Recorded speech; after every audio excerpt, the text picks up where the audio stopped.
RealTuners Radio.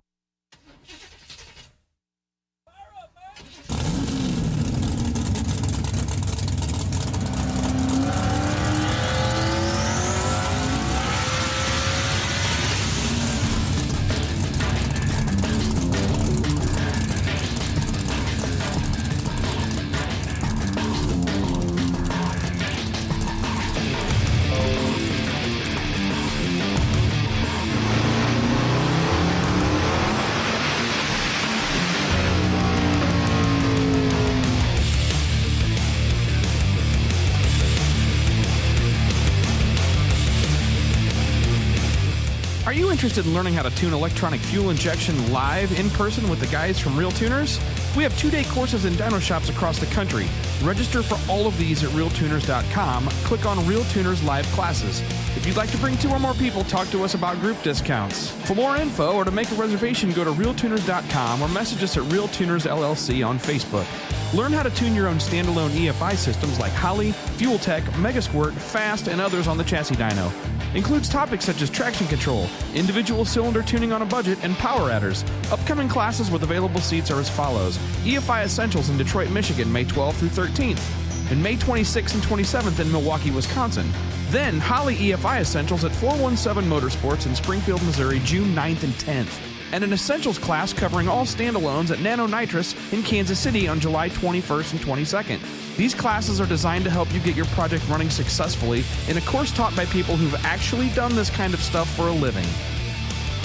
Good evening and welcome to RealTuners Radio, episode 43. Tonight's guest, Eric Yost of Customs by Biggins, an expert at all types of subjects like chassis fabrication, drag racing, cup cars, you name it. Also keeping you entertained is our panel of hosts, including but not limited to Chris Delgado from ProSpeed, John Bewley from Little John's Motorsport Solutions, Tom Sewell from Fuel Injector Development, James Short from Shore Tuning, Mark Dahlquist from Throttles Performance, Bill Fowler from Bear Brakes, Doug and Andy Cook from Motion Raceworks, Scott Evans with Helix Tuning, Tom Vigue from Brian Tooley Racing, Cody Bruce from Nano Nitrous, Troy Baum from Racewires, Chad Reynolds from Bangshift.com, and Rye Klump from Bull City Speed. My name is Scott Clark, and I'm tuning this podcast. Welcome to RealTuners Radio, episode 43.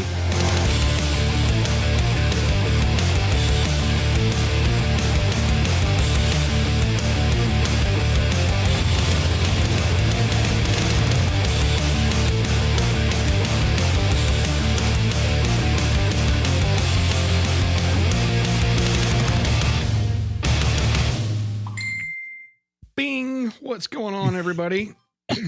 Everybody's stuff beeping away tonight. What's shaking, man? Not much, man. Hey, welcome aboard. I had to do my own voice intro there at the very last minute because Rye's kid puked all over his microphone. Dude, all over me. She fell asleep on my lap and then just sat up and said, I'm doing this now, and covered. Blah. Yeah. Real tuners, real parents, real people, real stories. Yes. Strawberry to strong. I don't know about strong and strawberry are synonymous, but okay. The oxymoronic vibe that statement gives off. Blah, good stuff. I don't care what anybody says. Strawberry, even better than the Peacharita. You sound like you've been hitting it since about 5 o'clock this afternoon. Not 5, but I'm catching it quick, man.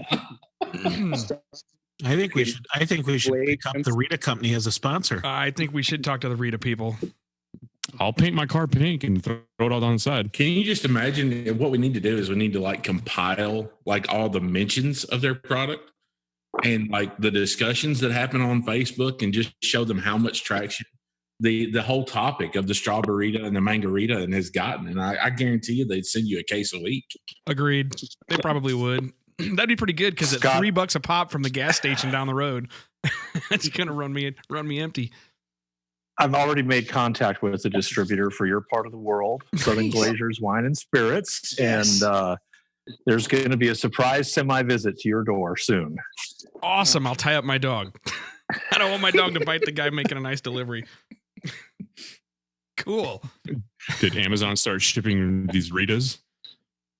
I don't know. No, interestingly, Amazon can't ship Ritas. Really? They probably can't ship any alcohol, can they? As far as I know, no. I'm glad liquor stores can. That's gotten me more than a couple of bottles in my life. How depressing. What? No, man. Like, never mind. It's not. No. Like there's a couple of websites where guys can actually like you connect with other like bourbon collectors and things, and you can find different types of bourbon that you might not be able to get in your local area, or you can't get on release. And there's guys that they trade and horse trade and do stuff with bourbon like they do with guns, cars, and all kinds of stuff. I've heard about that. It's like almost a secret society of like these dudes do some exclusive blend of some crazy shit, and then you can't buy it or something.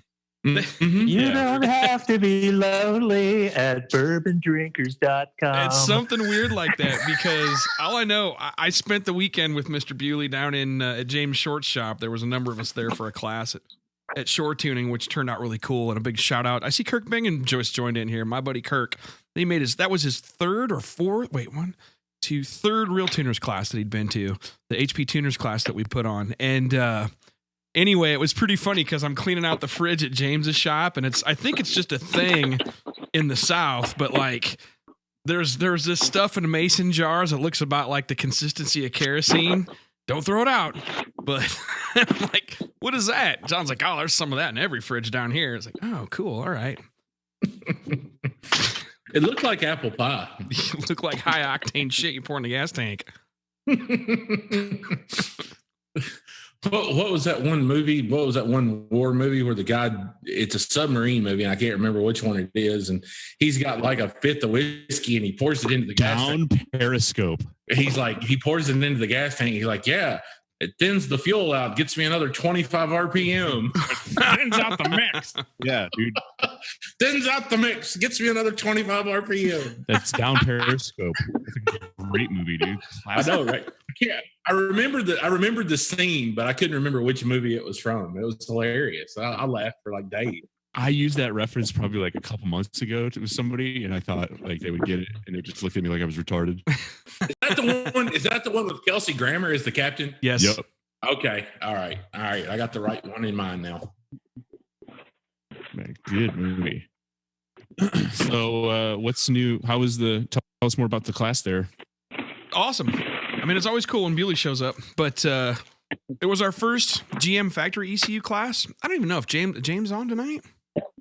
Well, James is working. James learned how hard it is to speak for 2 full days, and he even went 3.5 hours past our shutdown or deadline, just because people had questions and we were getting them answered. But he covered Gen 3 and Gen 4 tuning from top to bottom on factory ECUs, and it was, I'm not a factory ECU guy. It was freaking outstanding to learn how that stuff worked. And it was interesting to see his approach. I mean, a lot of guys know or don't know, but James has pretty much at any given time, one of his customers is usually the fastest and quickest quarter-mile guy on a stock ECU, right? And he knows how to make these things work. And it was kind of interesting to see his approach, because there's really not much tuning at all, other than I'll spend some time tuning the VE for speed density mode, just to make it absolutely right, But most of his time is spent setting up and getting everything ready. And he's got kind of rules of thumbs for different cam profiles and things like that. But it was pretty badass, because we had this Gen 3 5.3 LS with a little bit of a cam and a turbo kit on pump gas and a pickup truck. Beautiful pickup truck, mid-90s truck with a T56 Transit. It's just a cool driver that this guy brought out for us to use, Patrick Higginbotham. I think he's probably listening tonight. Anyway, we spent, he did like I do, and he slowed it all down. He did what would take him an hour or two and spread it out over like 8 hours the first day. Start that thing up, and dude, I drove it on the dyno. It ran perfect, like right off bat. And he's like, oh, there's like 4% of VE error. We want to fix that or whatever. But otherwise, it was just super cool. And it was neat to see. I mean, there's a lot to it. It's a lot to learn. To me, it's really hardcore. But the feedback we got from guys that had attended the other classes, that it was by far the best they had been to so far. We kind of let James just kind of take over. Well, we kind of let the class decide how we go. We had a presentation that carried us through about noon, and then we just kind of turned it loose on them. All right, what questions do you have? If you don't have any, then this is what we do, and we'll go back and do it a couple times and kind of demonstrate. I took a ton of notes. It was cool. We got a ton of good feedback, and we're going to put some more dates up. Like, we're working on dates literally this minute. Dallas-Fort Worth date coming up sometime in June. I did just add a standalone class. I'm going to keep doing the standalone classes. James is going to be in charge of the factory ECU stuff for the General Motors. We're talking to another guy about some Mopar specific factory ECU stuff, since there's not a lot of support for it out there. Rick at Dynocom was talking about doing that for us. But anyway, it was cool. The class was nice. It went a little long because it needed to get all the questions answered. We had guys that flew in from as far away as Colorado, Wyoming, Iowa, Missouri was represented, all down in just south of Lexington, Kentucky. And John Bewley showed up, which is always cool, man. It was good to have you there too, buddy. Good to have dinner with you. It's good seeing you again. Yeah, it was good to hear you order some of that good. fancy ass bourbon with like 17 instructions that those poor waitresses have to write it down. Are you listen, chilled? It was meat. great. It's 2 words. It's not that complicated. She had to And write the while shit we're- down, dude, and you know this. Well, she did. She had to write down the name of the bourbon I wanted for crying out loud. Okay? John got you dinner and bourbon? He got me dinner and I bourbon. bought it. He That ain't right. bought He me graced dinner us with and his bourbon. presence, man. It was actually pretty cool. John doesn't want Oh, people I knowing thought he it was knows a that waif. tune. You know, it is what it is. And I just want to throw this out here before we get too far away from it. My inebriation this evening is sponsored by Patrick Higginbotham. So, Oh yeah. buddy, I appreciate you. Thank you so much. Thank you, It's Patrick, always- for bringing the car to the class for us to tune on too, man. That was absolutely man, a perfect that truck. example. Yep. Man, that truck was gorgeous. God, I know. I I'm want not to a- buy that I'm- thing off of him. I'm not a fan of red, but red on that truck, the way he had it done with the wheels on it. It was a and half-ton chrome short trim. box regular cab with a T56 trans with the long-handled shifter. Everything was perfect in this truck. Mhm. It drove perfectly. It looked like it rolled off the showroom floor. Yeah. What year? Okay, it was I don't know, 95 it was, probably? 95, 96, 97, somewhere in there. Yeah. Gorgeous truck, absolutely gorgeous truck. And it had some I don't even know what kind of wheels they were. Boyd Coddington, they were 5-spoke hot rods or something. I don't know what the model was of them exactly, but it was the right height, It was the perfect. right rate, the right wheel and tire package, the right widths. And it's It just was like a beater absolutely driver, gorgeous. not a beater, but a daily for him or a driver, right? It's nothing special to him. But Yeah, it's just a cruiser for him. But man, it even had the porno red interior, and oh, it yeah. looked The bench good. seat. Yeah, it was perfect. Bench seat with a 6-speed and the bit, the white ball shifter knob. I mean, it just doesn't get any better. He had more in the transmission than the whatever. whole rest of the truck combined. Right? Said. Yeah, that was so funny. Yeah, like the transmission was the most expensive part of the swap. The turbo kit wasn't. Getting the motor mounts and all the stuff to do the LS was less money than all the stuff to put the T56 in it. But the overall package of that truck 93. Derek said, Derek Bottoms. Shout out, Derek. What's up, man? Good to see you guys on here. It was a 93. That's right. I thought it was a little earlier than that. 94, Dude, 5, it's 93. is somewhere in there, but it looked exactly like the 96 I had back in the day. Super As clean. far as the front Super end, it really clean. had. Yeah. You could eat off the floor. I mean, he is just immaculate truck. Absolutely gorgeous. There's I'll post some pictures up on my Facebook of the class. It went pretty cool. We had 23 people there, and it was just the right size. James's shop was all he spent like all day cleaning it up, fixing everything up nice for everybody there. We had 2 projectors, everybody could see, and it was cool. What's neat about HP Tuner stuff is since you flash it, what we did was we had everybody join a Facebook group, and so he would get a log and a flash file, and he'd share it with the group, so everybody could literally load it up and follow along and change what he was changing. And then guys could take turns making changes, submit their change, load it up, and go. That part worked really cool. I'm gonna try and do that on my standalone stuff next. That was badass. But so it kept everybody involved and awake. You know what I mean? I can't stand boring ass lecture just sitting there. The hands-on stuff is where it's at. So we try to do that. But anyway, it was good having Mr. Bewley there. It's always nice to have some guest speakers that can talk about other stuff. And we had some mile racers, and we had some road racers, and we had a couple of guys. Kyle Scherf and his buddy showed up there, and these guys worked at a company that do emissions testing mostly for like big diesel engines. But I mean, some of the stuff these guys do, they work at a company that's got 20 dyno cells, and they can do pressure compensated engine dyno testing.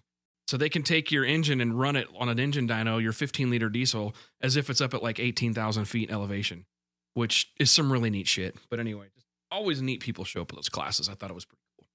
So I want to go up there and visit because I want to see the dyno. they invited us. They totally invited us to come up there, and they said that they're going to build an LS, that they're going to do pressure transducers on all 8 cylinders for combustion pressure analysis. They can do 802s. They can run it in any elevation they want to. But they invited us up there. They're going to get it ready in the next couple months, is what they said. I want to go see the dyno that can hold 2,700 foot-pounds. Yeah, consistently that can hold a 15-liter diesel and run the kind of tests that they run at like 2,000 RPMs, right? It's well, like 1,600 is where like the ISXs and stuff are down there at. But to have enough capacity and enough energy absorption to hold that thing at wide open throttle down that low. They were complaining because they only had dynos stuff that could do like 800 horse to 6,000 RPM, or like, 2,700 foot-pounds at 2,000 RPM. They're like, we got to figure some gearing out or something for one of these to do a big power turbo LS, but they want to do something and instrument it big time and share that info. I thought that was pretty badass. Yeah, it was. Oh, and we had dirt track racers too, right? I can't forget. Kirk brought his buddy, the dirt track racers. Right. Yeah, that was funny because it was. I got to like listen, eavesdrop on a conversation he was having with another one of the students in the class, and he was explaining one of those transmissions that's, you push the clutch in to make it go, and then you shift it and you let out, and an in-out box or whatever. Yeah, it was the in and out box, a 2 or 3 speed or whatever they are, however they operate. But it was just funny listening to him to explain how to get it going. And I was just, I was thinking, just crazy stuff, man. That's like completely ass backwards to everything else, how stuff's supposed to work. Good times. Good times. Why don't you introduce our guest tonight? Let's let this guy do some talking. He's got some updates to talk about. Yeah, for sure. So we've had to bring Eric back, Eric Yost of Customs by Biggin, because he absolutely crushed it the last time we had him on, and we actually didn't even really touch much on his original purpose for coming on the show, which was to talk about safety in racing. He's got some pretty good insider info in experiences with the teams that he's involved with. And then also, I've seen this on Facebook a few times, and I want him to talk a little bit about this Horsepower Wars deal show project that he's going to be probably involved in, and looking at the competition, most likely dominate. He's going to win. Eric Yost of Customs by Biggin. Eric, how's it going? How's it going? Good, man. Welcome back. Thanks for having me. So before we jump down the rabbit hole of safety, what is this Horsepower Wars deal, and what is this actually like? What's this whole show about? Dragzine's putting it on, and it's right up our wheelhouse. So I hope we can make the final 3 cut or whatnot. So we're in the final 10 right now. But supposedly you get $3,000 to purchase a car. Which they have already got hand picked out. So we can't buy our buddy's 25.2 chassis for $3,000 and go race it. So we if we get chosen, we go out to California for 10 days, get one of their allotted cars for $3,000, and we have $7,000 in summit money to modify the car. The roll cage material, seat belts, all your safety stuff, Mickey Thompson tires is all provided. So that does not come out of the 7,000. So strictly whatever we do to the car. And they have limitations on, cutting the body up or how much you can lighten the stuff up. There is a stipulation in what junkyard motors you can or can't get. Basically it's right up our deal. We could, that's basically what we do all the time. So, I think, I hope we can make it because it'll be a lot of fun, and I think we'll do really good at it. So who is your hand-picked all-star team here to dominate? So we got Lyle Barnett's going to be driving it. So he'll be a grunt on doing motor stuff, doing chassis stuff, just doing whatever, and then wheeling the car. I heard he's pretty okay at it. Yeah, every now and then. Pete Harold, HED Harold Engine Dyno, he will be doing the motor and tuning side of it. I have a fabricator that works with me here, Chris Bailey. So he'll be doing the fab and welding side alongside of me. And then Jason Smith from TV and Brakes in California. So he'll be doing a lot of the logistic stuff and ordering parts and electrical and mechanic wise on the side of it. That's awesome. Sounds like a good. Where's this going to be? Do you know where it's going to be shown on? Or is it an internet series? Yes, I believe. So I think they choose down to 2 teams, and then the third team is a fan vote. So if we don't get chose there, maybe we can get the fan vote in. But it's out in California, close. I'm not even sure. I think it's down south that way, but basically we have 10 days to do the car in June or July, and then we race it in September. Internet series? It is back. I think Ohio, Illinois is where we race it at. But it's heads up racing between the other 2 teams. Very cool. I just want to know what if I was any of the other 9 teams and I saw like Eric Yost and Harold Engine Dyno and Lyle, everybody has to just be like, oh damn it. Yeah, I mean, I hope like I say, I hope we can get in, because that's it's awesome to be nominated for the final 10. I mean, all the rest of the teams out there also are probably very qualified, but I'd put our team up against any of them. One of the guys from our class this last weekend, Jimmy Bowling, was there, and his group is also in the final 10. There's some of the baddest import drag racers on the planet. Like he's tied in. It could get kind of interesting. I told him, I was like, well, if Yost and those guys are going to make it, if they're going to be in it, good luck. But Jimmy's got some low buck go fast talent that it could be interesting to see. I'd like to see both you guys get in there. But anyways, Jimmy Bowling from Busher Racing. But awesome. they're in the final 10 as well. And we were brainstorming some ways for them to at least maybe get second. I mean, you got to decide on the car. Or do you know? And you don't know anything about what kind of car you end up with yet, right? You've not nowhere near that. No idea. Nope. Supposedly, it's just a $3,000 budget that they already have allotted out a certain amount of cars. So we've thought of different scenarios of do you get a good car with a decent chassis, or do you get a good car with a good motor and band-aid the chassis, or it's a lot of stipulations that you got to look at. But and then again, you got to look at the Summit side of stuff. And what are you going to order for a converter?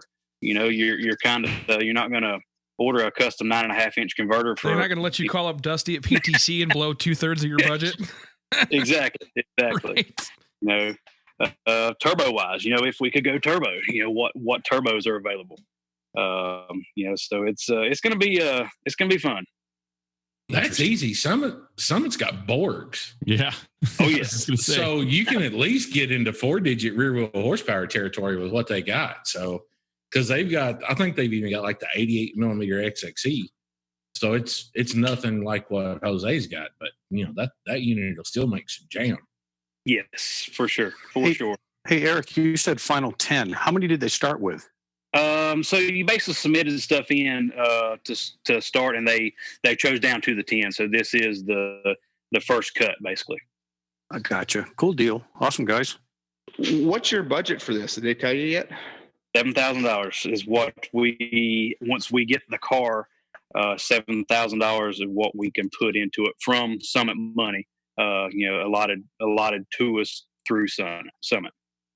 So are you allowed to buy anything that Summit sells? Yes. Oh, you have a lot of options. They carry a lot of stuff a lot of people don't know about. That's not even in the catalog. Yep. You can actually get a Mega Squirt from Summit, man. You could get a Micro Squirt and do a $200 nitrous control progressive ECU. I won't give away what we were thinking, but you'd go a long ways there if you had to.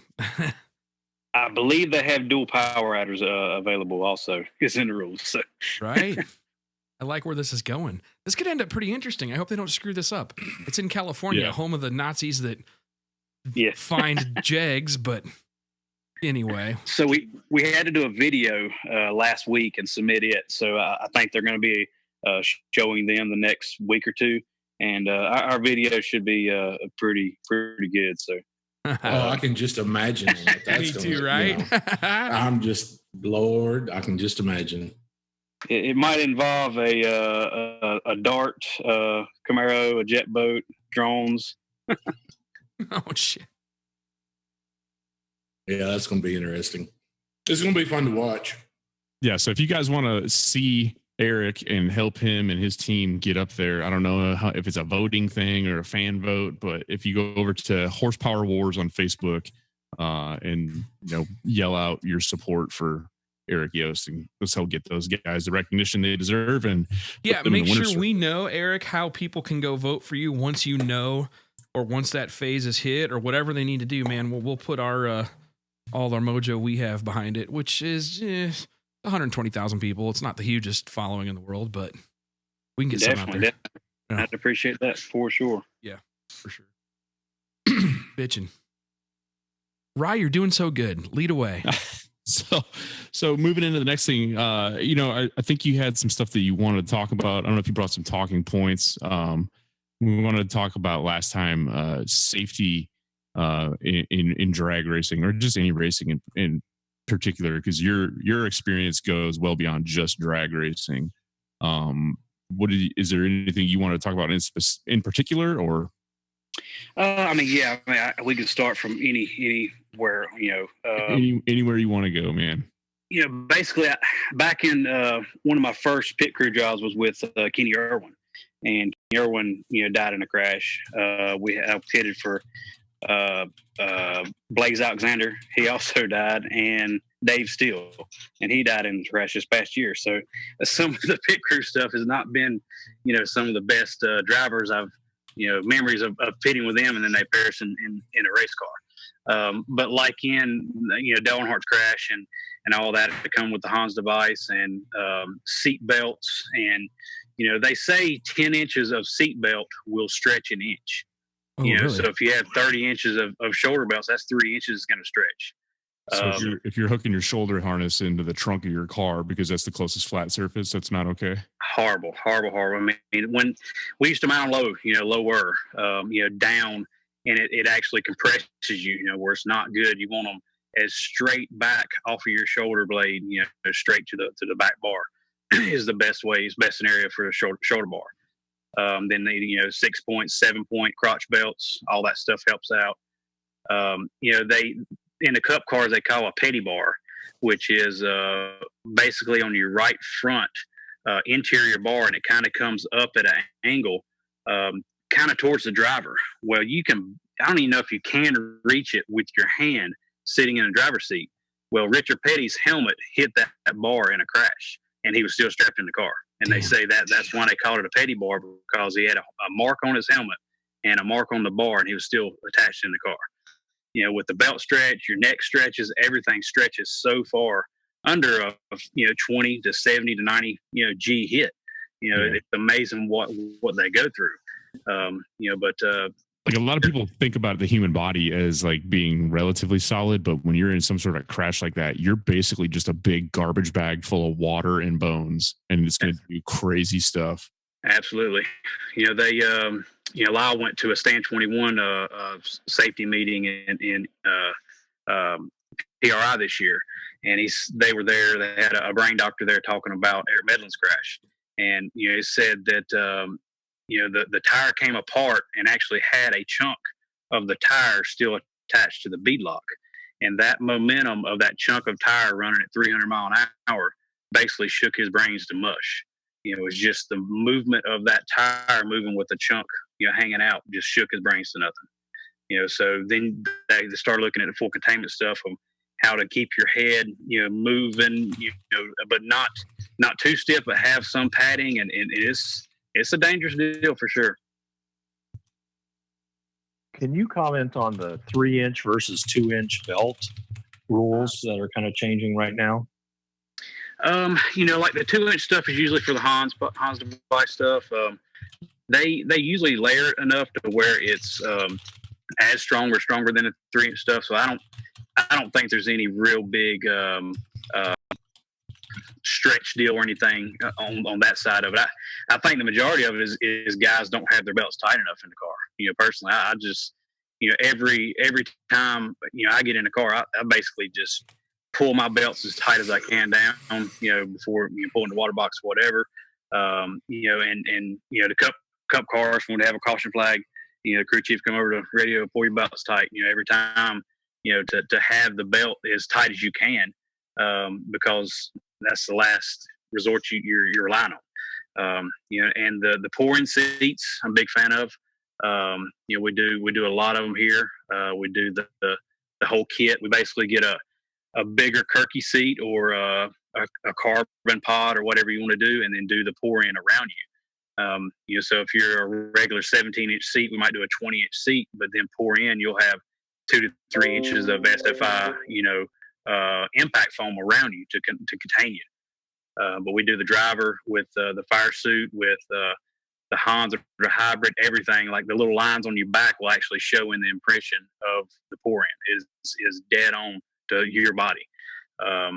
So I try to get the seats low, to get your head clearance is another big deal. F-bodies, Corvettes struggle to get a roll cage in and, good head clearance with, the big hoods and everything, especially try to steer around those. But, big fan of that. When we did the 1 mile stuff, we would, Keith wanted me to have my head basically encased in the funny car cage.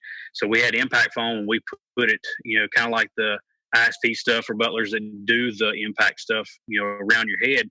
We basically made it and attached it in there. My helmet fit in there so tight that the first pass, it was blurring my vision because my helmet was basically vibrating with the car.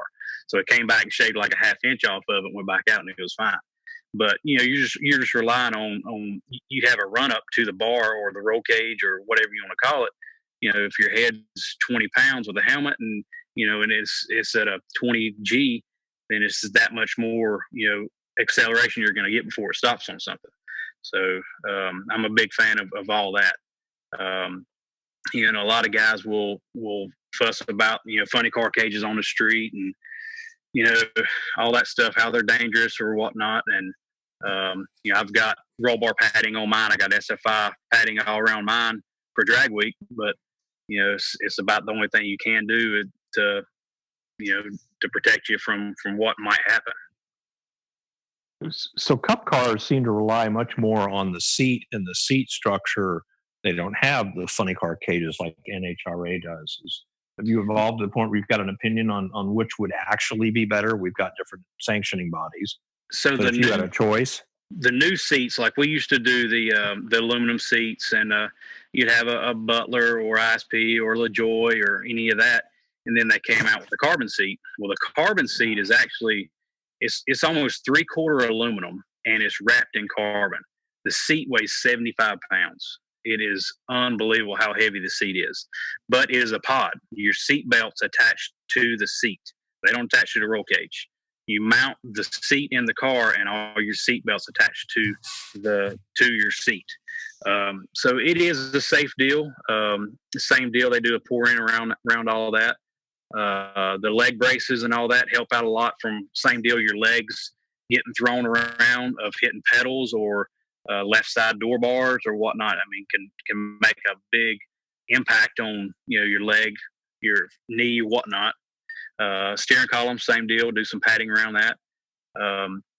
You just have to prepare for the worst. If this could happen, you could do the last little bit you can. do you have an opinion on the big debate about mild steel versus chrome moly for building cages? I think if the moly stuff is done right, is fine. If it's welded right, it is strong. It's I've seen some really, really bad cup car wrecks, and I've seen some bad drag wrecks. But every wreck is different. You know, it might hit this guardrail here, or it might hit a opening in a wall, or who knows? You know, it's just it's one of them deals. But the mild steel stuff, you know, for the cup stuff, they got to weigh 3,400 pounds, so they just kind of stayed with that theme of a 1.75" 90 wall to have a little bit of give, if you want to call it that, but it's still 1.75" 90 wall. You know, is strong compared to 1.5/8 083 chrome out. You know, so I think if the Molly stuff is done right, there's no issue at all.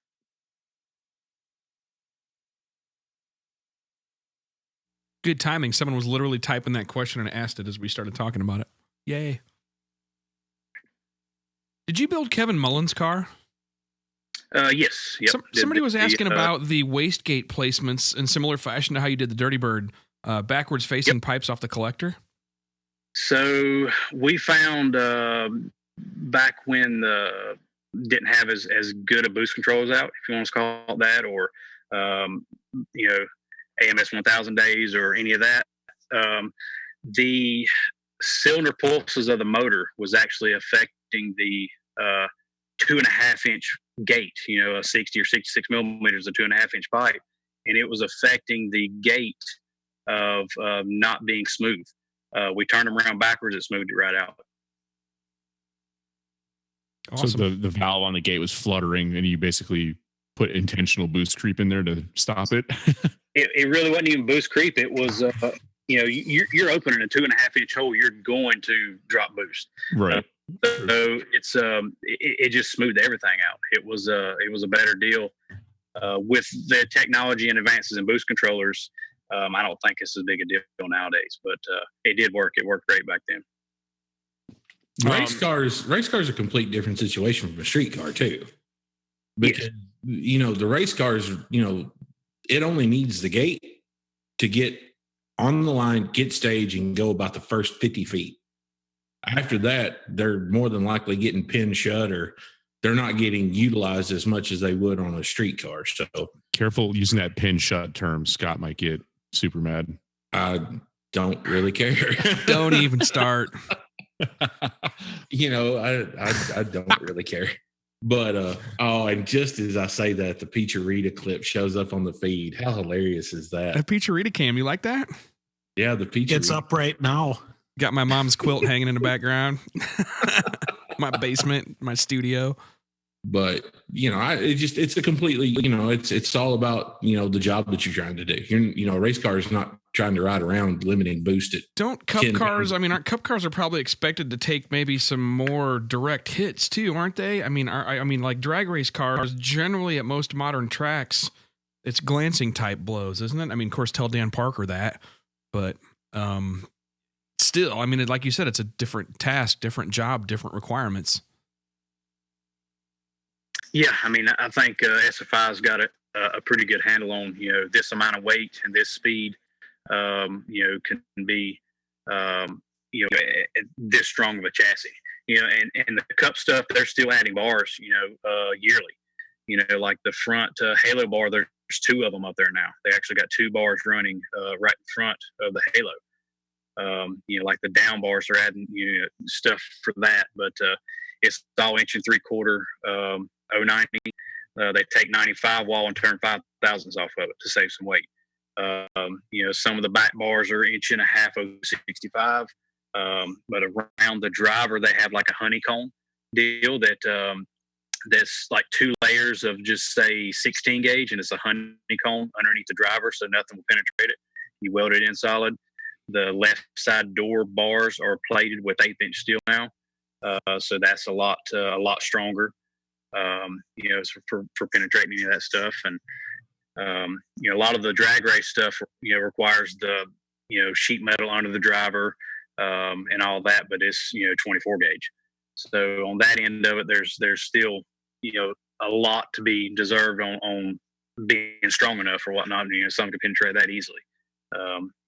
But yeah, I mean, you're out there with a 3,400 pound car, 200 mile an hour, and probably going to wreck, you know, at some point, you know, versus you know, 2,800 pound car that's going to go 200 and maybe glance off a wall or maybe run into another car, but every wreck is different. So, just trying to prepare for the worst is about the best I can say. Do as much as you can and learn from the ones that already had it happen too, right? I mean, it looks like there's probably a Exactly. pretty tight study in racing at that level of things that went wrong and how to make improvements down the road. Yeah, it's like the fire suit side of stuff. With Lyle's wreck, it was that was a bad deal. Seeing your buddies wreck like that, and run up to him and see him in as much pain as he was in, and can't do anything about it. That was a real eye opener to a lot of people. But to see your buddy laying on the ground like that was rough. And he had his beard at that point, and the doctor said if he didn't have his beard, it'd have been a lot worse. But he did not have a bonnet, underneath the helmet, or did not have a head sock.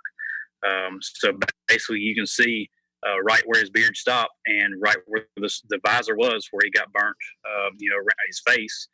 And he had a 15 suit on. It came down to a 5 glove and 5 shoes. And both his hands and feet were the worst part of his burns. Oh. Can you talk about what 15.5? I think a lot of people listening may not understand what that means. SFI 5, SFI 15, SFI 20. So they rate it in seconds of how long it'll last in direct fire that you can withstand. And I don't know that right off the top of my head, but that's how they rate them. Basically, you can wear underwear, fireproof underwear, and it'll get you another 5. So if you have a 5 jacket and 5 underwear, it'll get you to a 10. So like in the land speed stuff, ECTA, they require you to have a lot of stuff, which is good. And we would always, have everything, head sock, underwear, socks, a 20 suit, everything. Because that is your last line of defense. That's on you. You could wear the best you can wear, and that's all you can do. After that, there's a lot of people that stepped up, their fire safety game on fire bottles in the car, but mainly just good fire suit. I mean, you got to have it.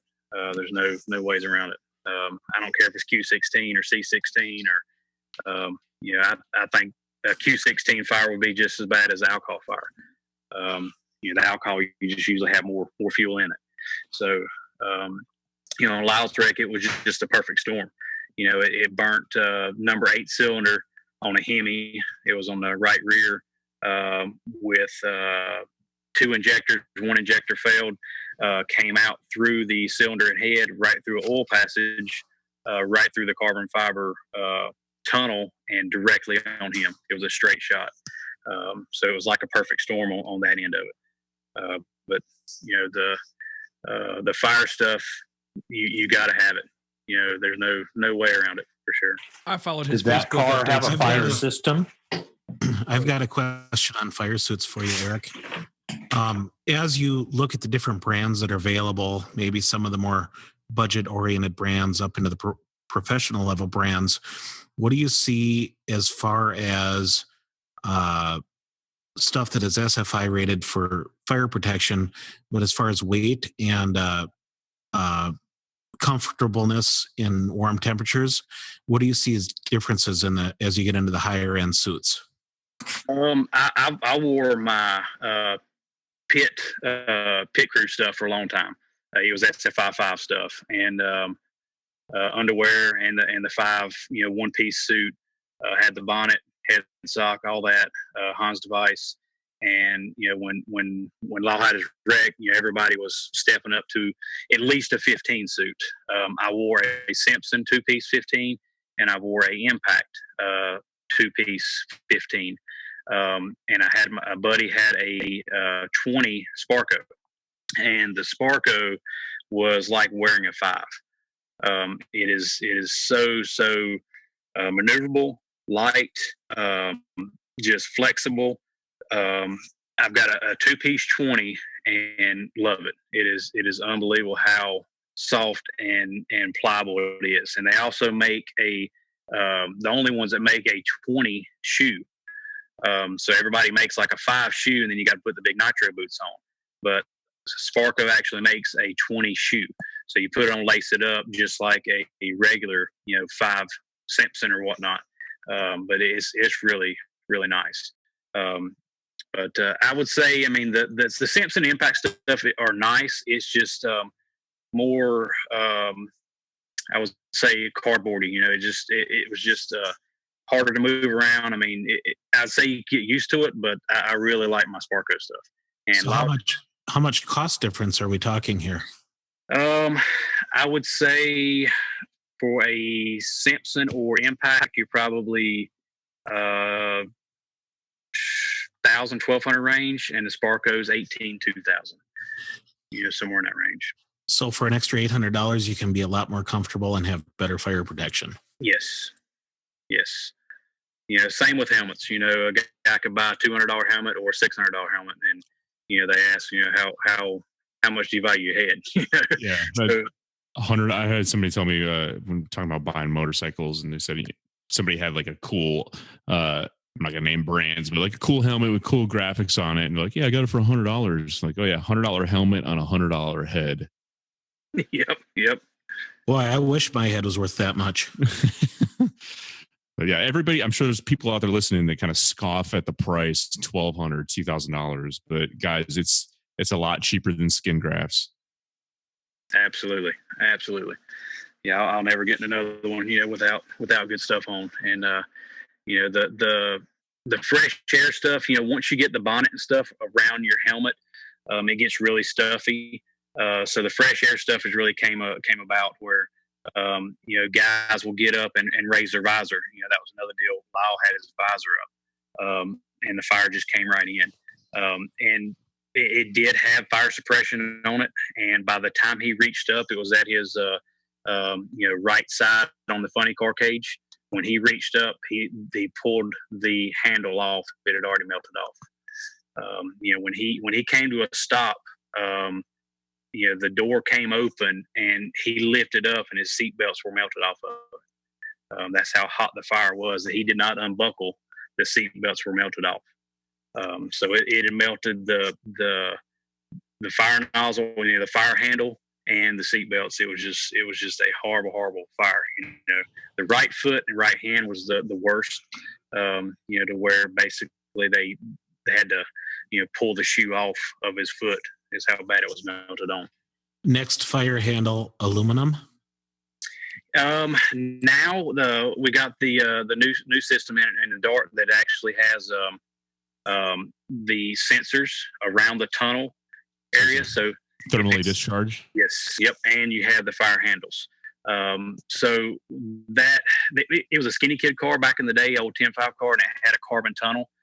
And that was just back then. It probably been fine looking, but now we have everything sealed off. You have an actual firewall in it. You have a mid plate. You have everything sealed off. A steel firewall, no carbon firewall.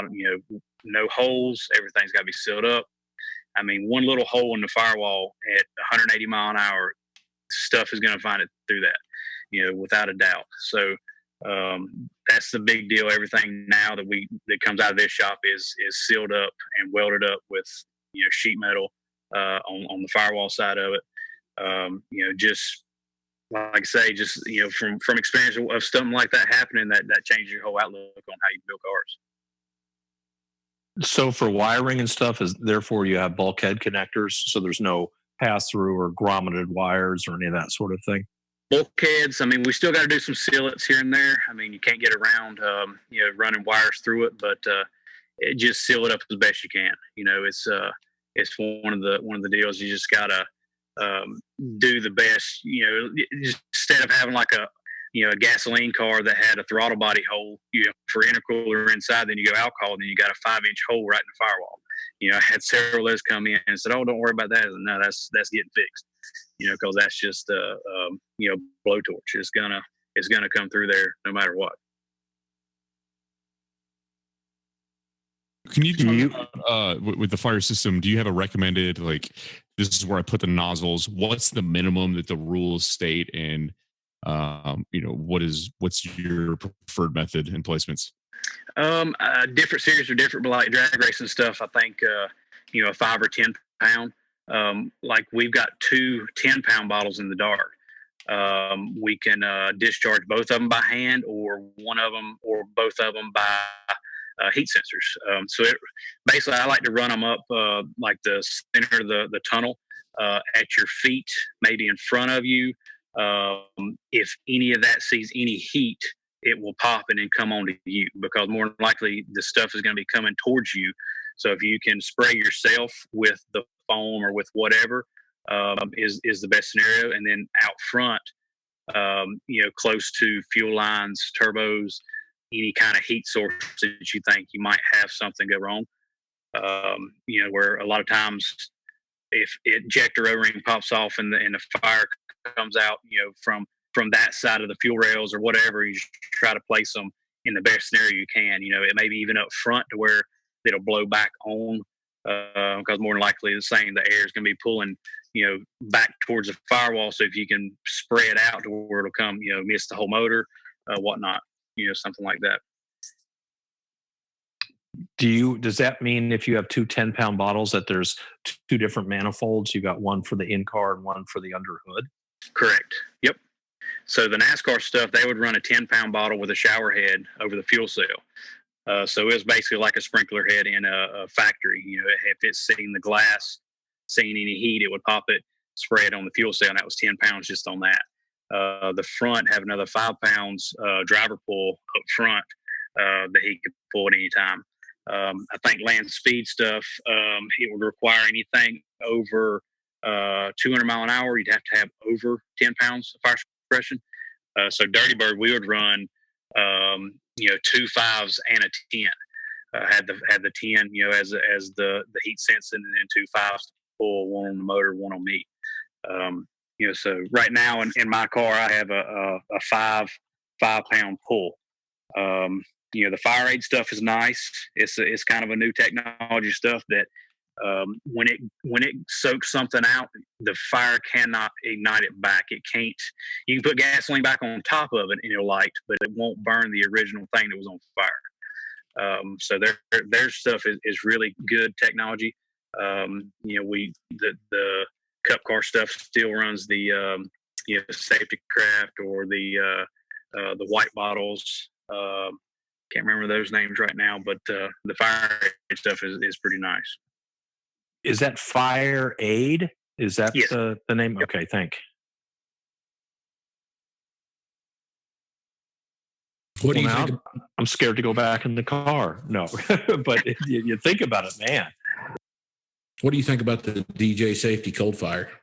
I think it's the similar line of that. Is that the one that has the strip that you can put down your roll cage anywhere, and if it pops it at any point? They have that as an option. Yeah, it's not in the base system, but it's the foam, the vegetable based foam or whatever that they've got.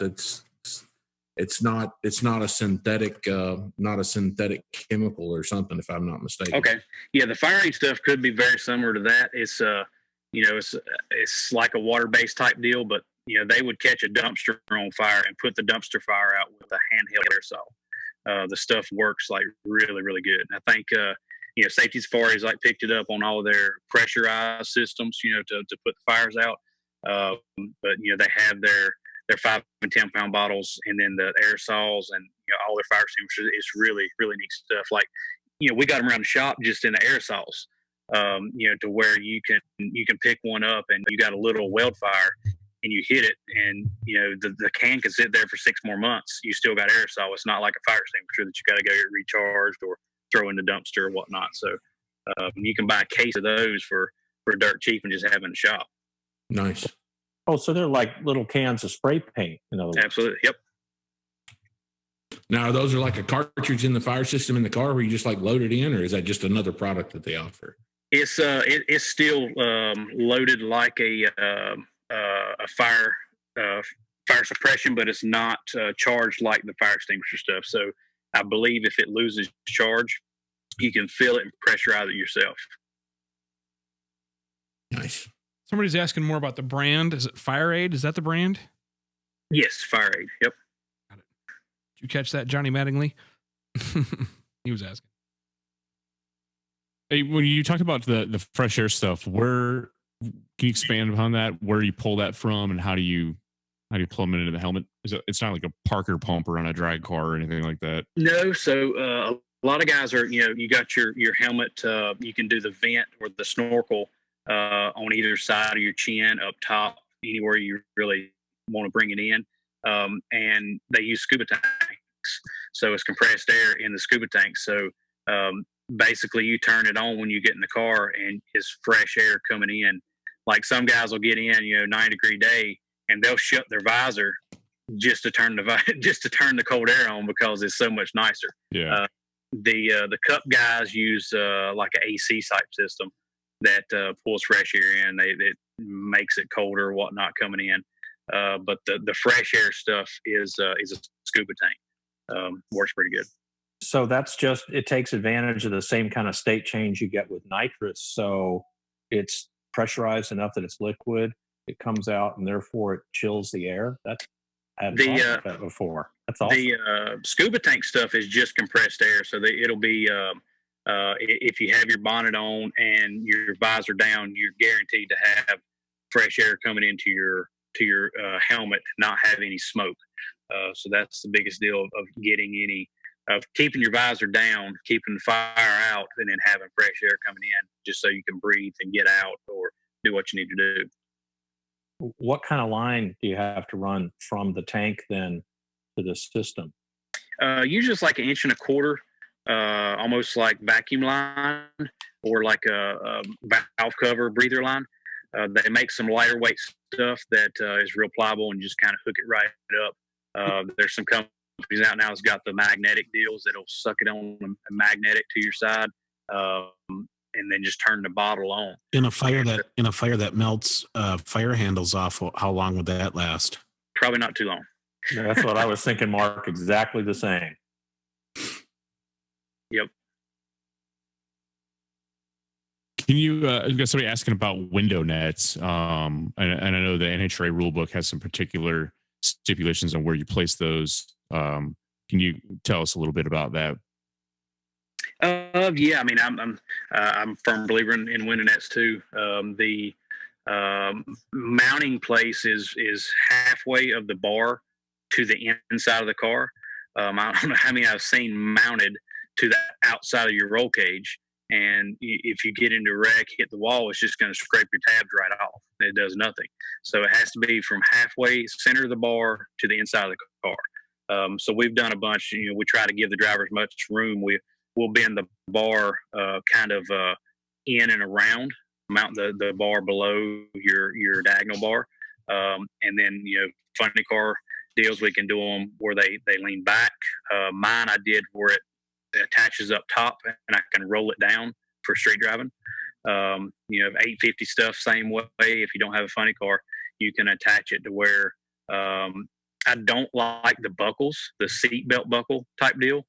My theory on that, I mean, they're hard to get in and out to where if you get in a crash and it tweaked that thing and you couldn't get it loose, then you're screwed. We use the ones that have like a hook, and it's like a tab that has a hole in it, and this hook goes in it. To when you pull it out, it's guaranteed to come loose.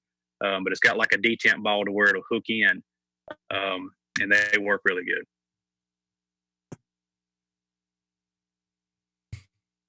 Do you run a window net like the SCTA rules where it has to be the full opening, or just from the door bars up?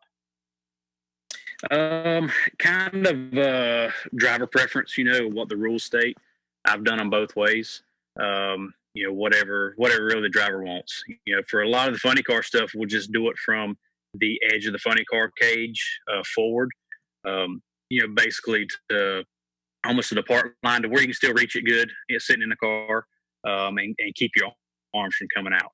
I think the rule book actually states if you have an 850 cage and you have arm restraints, you don't have to have a window net.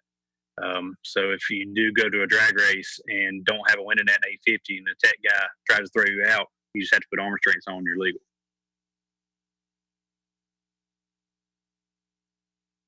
Yeah, I had Keith tell me I needed a full net on my car for the SCTA ECTA stuff, even though I have a 750, 23.3B cert chassis and a net for that. So it's always kind of interesting to go through those discussions when you actually get to tech. Who makes the window net hook you were talking about? I don't know. We used them in NASCAR and I still use them now. If anybody knows, feel free to post up. We got guys asking.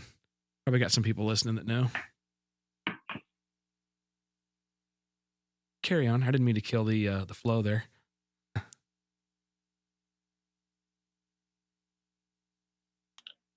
There were guys asking about back on the cage safety stuff. There was guys that were talking about, good places to start with cage building. Like, do you just buy the NHRA rule book, or do you buy a kit and put it in? One of the things that I've seen is a lot of people don't run the bars as wide and as high as they can to the roof. And if you're a taller person, that can be a real problem. I think you probably can expound on that a little bit, Eric, but there's where the cage bar is in relation to the top of the helmet is kind of important. Yeah, I try to hug the body, as tight as you can, for aesthetics reason, for looks, and for room, to give the driver as much room as possible.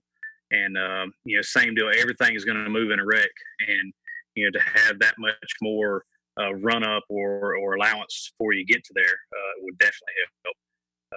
A lot of the chassis cars, I've done a couple kits, and I won't do any more, because I basically take the roll bars and cut them again and notch them again to where I could have done the same thing by pulling one piece of tubing out the first time. So I'll just do my own kit, my own cage, instead of doing a kit. But if somebody's doing it at home, that kit's fine.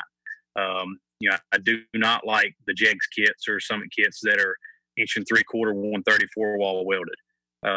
It's welded tubing. It's not strong. It should be used for handrails, and about the only thing it should be used for. 1 3/4, 1 5/8, 120 wall. 118 is their legal limit for DOM, but it's 120, 125 wall, and then 1 5/8, 083 chrome moly. So they that's their stipulation of being the same strength as 125 wall or 118 wall versus 083 in chrome moly. So we basically only do moly stuff now. Won't even really do any mild steel stuff. But just for weight wise and strength wise and TIG weld, simplicity and the good looks of that. So that's about where we're at on the cages. This is Bill. I'll give a shout out to Wolf Racecraft. I got their kit, the 23.3B kit for a Fox Notch, and it fit amazingly well. I'm not the tallest guy in the world, but I take up a lot of space. And we were able to get my helmet well below the 2 inches below the halo. The halo goes back of the main hoop. We had to do very little modification to get, me in and out of that car and in that car in the first place. So it's one of the only ones. And when I started investigating this, it was the one that everybody said, if you're going to get a kit for a Fox, it is the only one to get. So there are ones out there for folks that are looking at this. They were backed up quite a bit when I got mine, but it was worth the wait. Yes, Wolf does make a very nice kit. I do agree on that. The ones that I did before were basically like a 25 1C, top sportsman stuff that basically came with a bunch of tubing that you already had to cut and redo anyway. But yeah, Wolf does make a very nice Fox body kit. I think I'm familiar with that kit.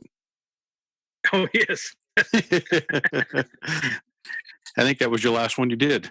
Yes. Small world. So what else? Who's got questions? Not a lot of people asking questions. That means they're having fun listening. Are we able to move away ever so slightly from the safety conversation and talk about other things. We did have a question about bare brakes. If you want to take a break. I see what you did there. Okay, let's try it. And if this is Mr. Bewley, it's already been covered. But No, it wouldn't. Allison Black. Our guest last week from Dynocom. Yeah, she says she's got air brakes on her car with 8,300 miles on it, and they make horrible noises. And she's wondering if there's anything she can do to squeak under maybe braking, quiet- right? Is what her deal was. Yeah. yeah, odds are that's a pad transfer issue. And with pad transfer, most people don't know this, but as pads are bedded into the rotors, you get a fine layer of pad material that actually bonds to the rotor itself. Now, this can show up as noise. This can show up as vibration under your feet. It can do a lot of things. The best way to cure it initially, if it's going to be curable this way, is to rebed the pads to the road. Literally meaning just go through a series of increasingly hard stops, 10 hard stops up to 60, 70, 80 miles an hour, let it fully cool. Do it again. That process will sometimes cure that. Now, depending upon the nature of the pad being used and where you drive and what the other stuff is, it may require a pad change. That's going to come down to exactly what pad it is. At 8,300 miles, that's a little early. So I'd like to have that conversation with Allison so we can talk about which pad she has in the first place, because pad formulations evolve almost every day. We see new pad formulations and we're testing them constantly. My vehicles get pads all the time for that reason. So want to make sure what the vehicle is, which brakes, what application, figure that out. Most people object to pads that are sufficiently aggressive to really haul down the car quickly when the brakes are cold. And so we end up walking this fine line between noise, which if Allison would write and say whether it's squealing or if it's a mechanical type noise like a clunking or something, meaning something might come loose, that would be a different question. But I'd love to know that little detail, then we can spend more time on that if the group wants to. So as an aside, just for 10-second pause here real quick, one of our listeners, Chiffin Parker, he's from North Carolina. He must know something about them Nash cars. He sent us a picture of that window net latch that you were talking about, and I've got it up on screen right now, and I zoom in. Hold on, it's got a manufacturer and a sticker and a tag on it. Take a look at that latch, but Mr. Parker put that up for us. I thought that was pretty cool. I was able to get that up online. Anyway, I got that planned now. Just a picture that is up on that's the just an old school, like the way they used to do the belts when they were just Like a mechanical clasp instead of a twist. That's just like a safety belt clasp. Yeah, it's just a cam Bell. lock. Yeah, it's just a cam lock light. The old aircraft, World War II aircraft style belt deal. Is that what we're saying? I can't see the picture. Sorry. Yes, It's sir. like the Yeah, latches it's a duck- that you it's a get duck if bill. you It is, Bill. like when you buy a set of safety belts, if they have the latching style instead of a seatbelt style where it clicks in, that's what it is. It's a clasping cam that latches over and then catches.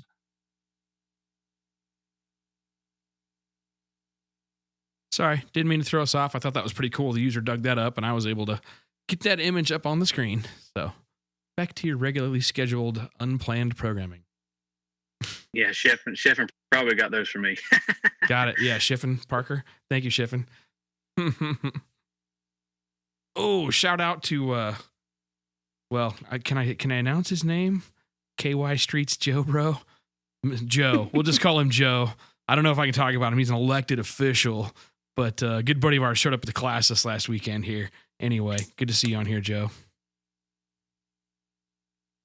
Kentucky boys getting it done. Without fail. Kind of hard to be an elected official and grudge racer. Got to maintain a couple separate identities on social media. That's an interesting combination. I'm not sure I'd want to step into those shoes. No, not as an attorney, but he's a cool dude, man. He had some great stories. One of the youngest in his position in the country. He holds a position in a county. Yeah, we probably want to stop now. Yeah.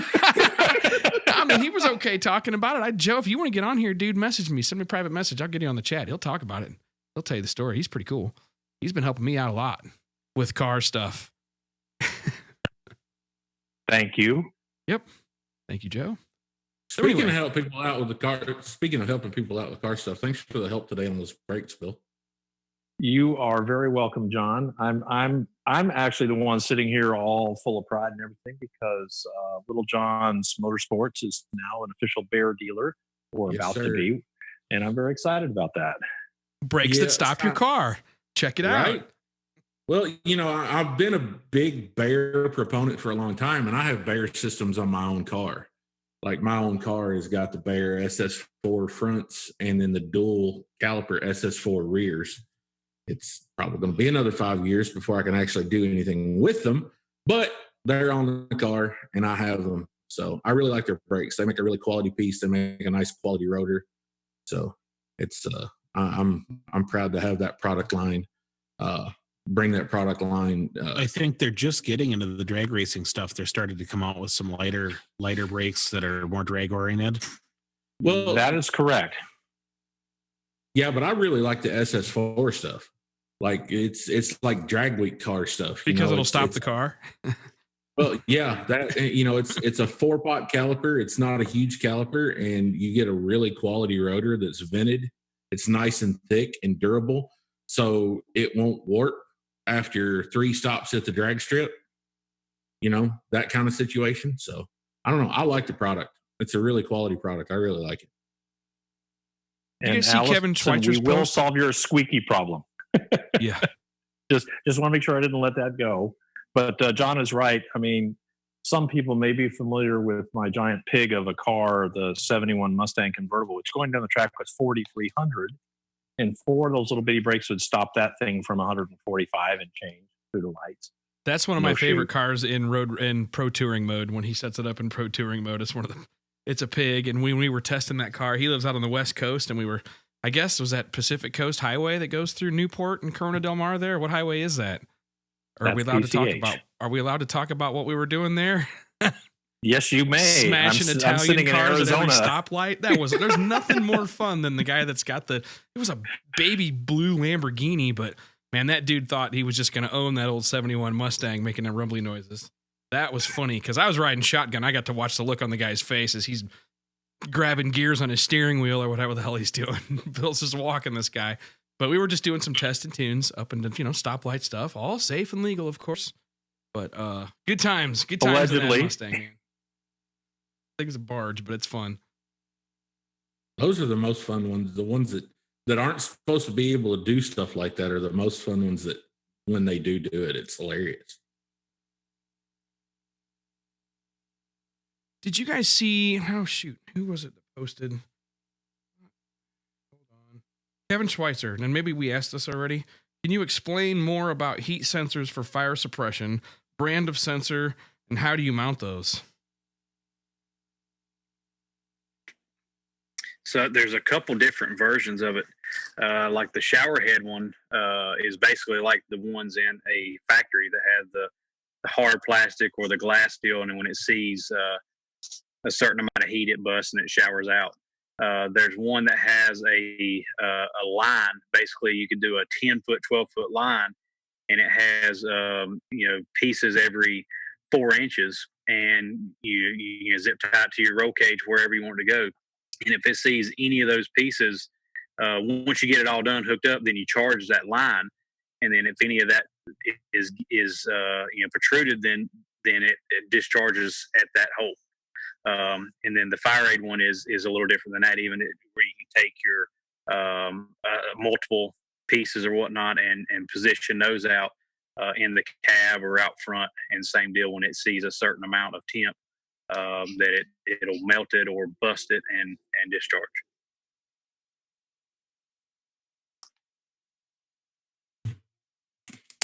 I think that's a much nicer setup and a much safer approach to discharging those systems than just having it on a cable actuated release lever. Yeah, I mean, you got so much going on. I mean, adrenaline and if you're trying to wheel the car to get it low down, and Dude, if you took a knock up against the wall or something like that, you're Right. going to be disoriented and stunned. You've seen guys that come out of cars even on minor glances. Right. That shit needs to be Yeah. automated as much as you can get it without it screwing up a pass. Right. I agree with that 110%. the hand pulls, I think you could still have one under the hood. If you have a fuel rail pop off an O-ring and then you get an engine fire, you could get the car lowered down and pull that, get the fire extinguished, and you might save you a couple $1,000s of lines and wiring and whatnot. But anything around you, it would be nice to have automated for sure. Yeah, something that's something that doesn't affect the driver's capacity. The hand pull stuff is more than okay, but for situations where a driver could be incapacitated, something that's an automatic discharge like that is definitely, I think, the way people need to be looking at it and approaching their system choice. And I don't know how many times I've been to the track or have heard stories of guys trying to pull their fire bottle and still have the pin in the fire bottle or have the pin at the handle. So that's one of the checklists you got to go through. Make sure that thing is pulled. When we install them in here, we usually leave the pin in the bottle.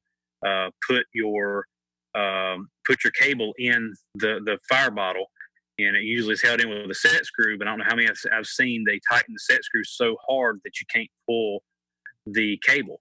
So you tighten it up and you actually pull the cable, 2 or 3 times to make sure that the cable is not too tight.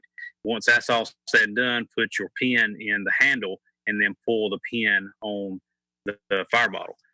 So that's the best case scenario to where that cable is not too tight.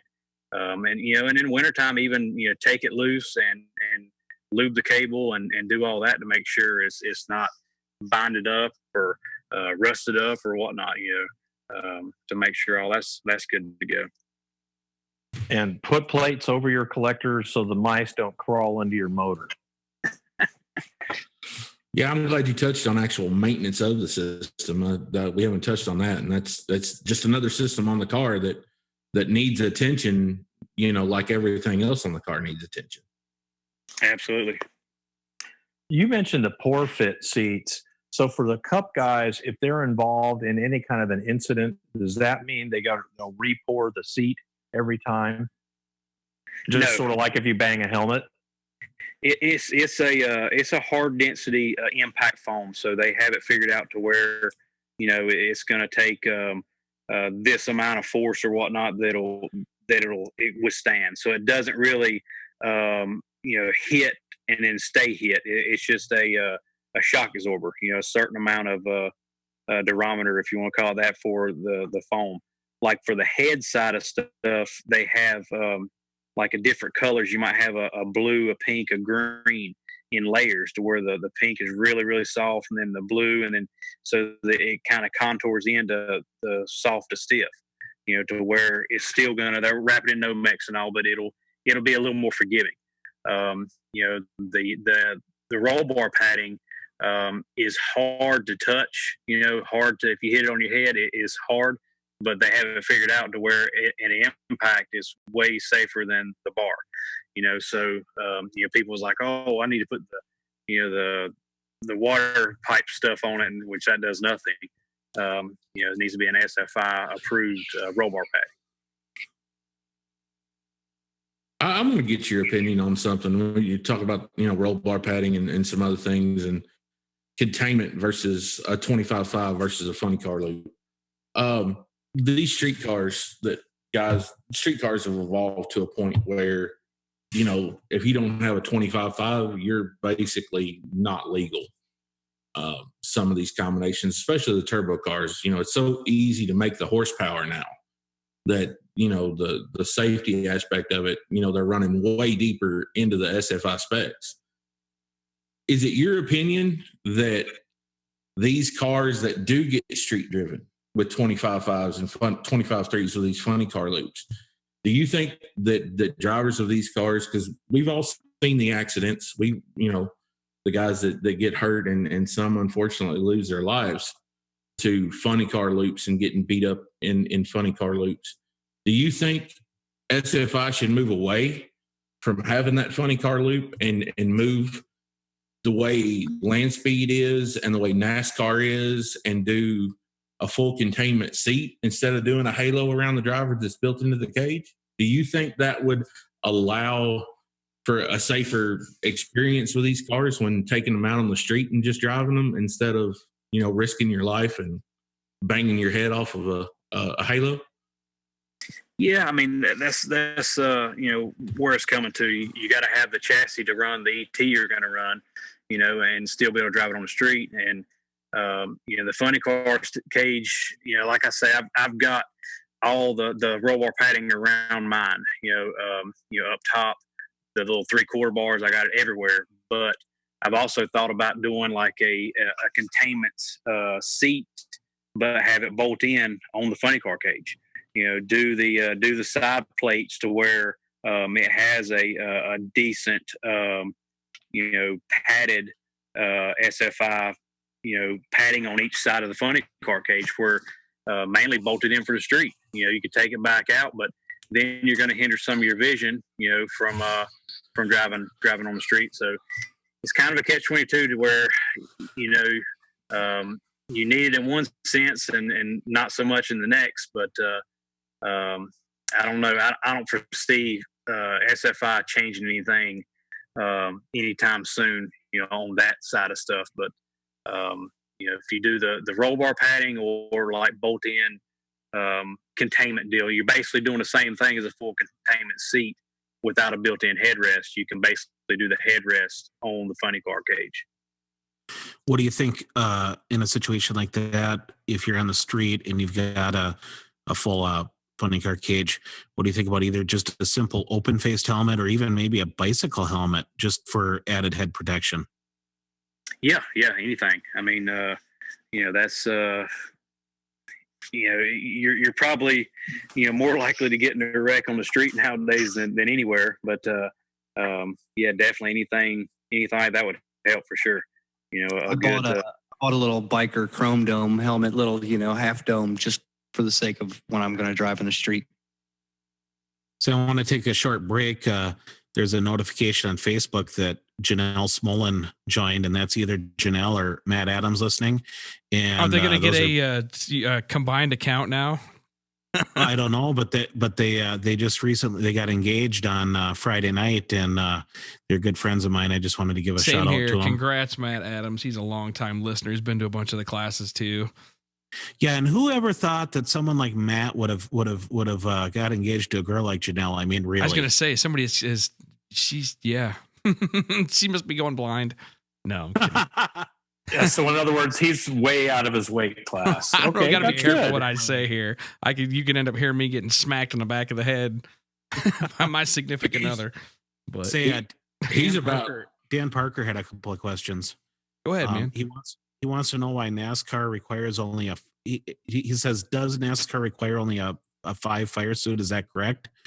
And then he was wondering if Eric could elaborate on maybe some simple aerodynamic mods for an average drag racer that would show improvements. Yes, they only require 5 for the pit crew and driver, which I don't understand, at all. They're built well, as in sealed off, from motor to driver, or aluminum crush panels, that type of stuff from the chassis to the body. Got 2 layers of that. You got 1 aluminum, 1 steel. So they have a lot of precautions on that. The fuel lines run into a tube through the car. It has to be in a 1.8 inch to 1.25 inch aluminum tubing through the middle of the car. The fuel cell's got a bladder. So they've got a lot of precautions on that end of it, but you still have, a dry sump tank and, oil lines and all that stuff, but they do only still require 5, which is kind of hard to believe, but that's what they got. For the aero mods, I mean, getting it low, lower the better. That's your probably your easiest and best. deal to start with, and a lot of mirrors. I mean, mirrors are huge on drag that a street car might have that would help at the drag strip on shoot anything above 60, 70 mile an hour. But anything like the spoilers or the things on the windows in the back, any of that stuff's gonna be bad for you. Bent window things can hurt you for the side glasses. Taping the front end off, any blocking all that. If you don't have an intercooler or anything, if you're not a true street car that you're hot lapping and need to cool the thing down, tape it off or block it off can definitely help.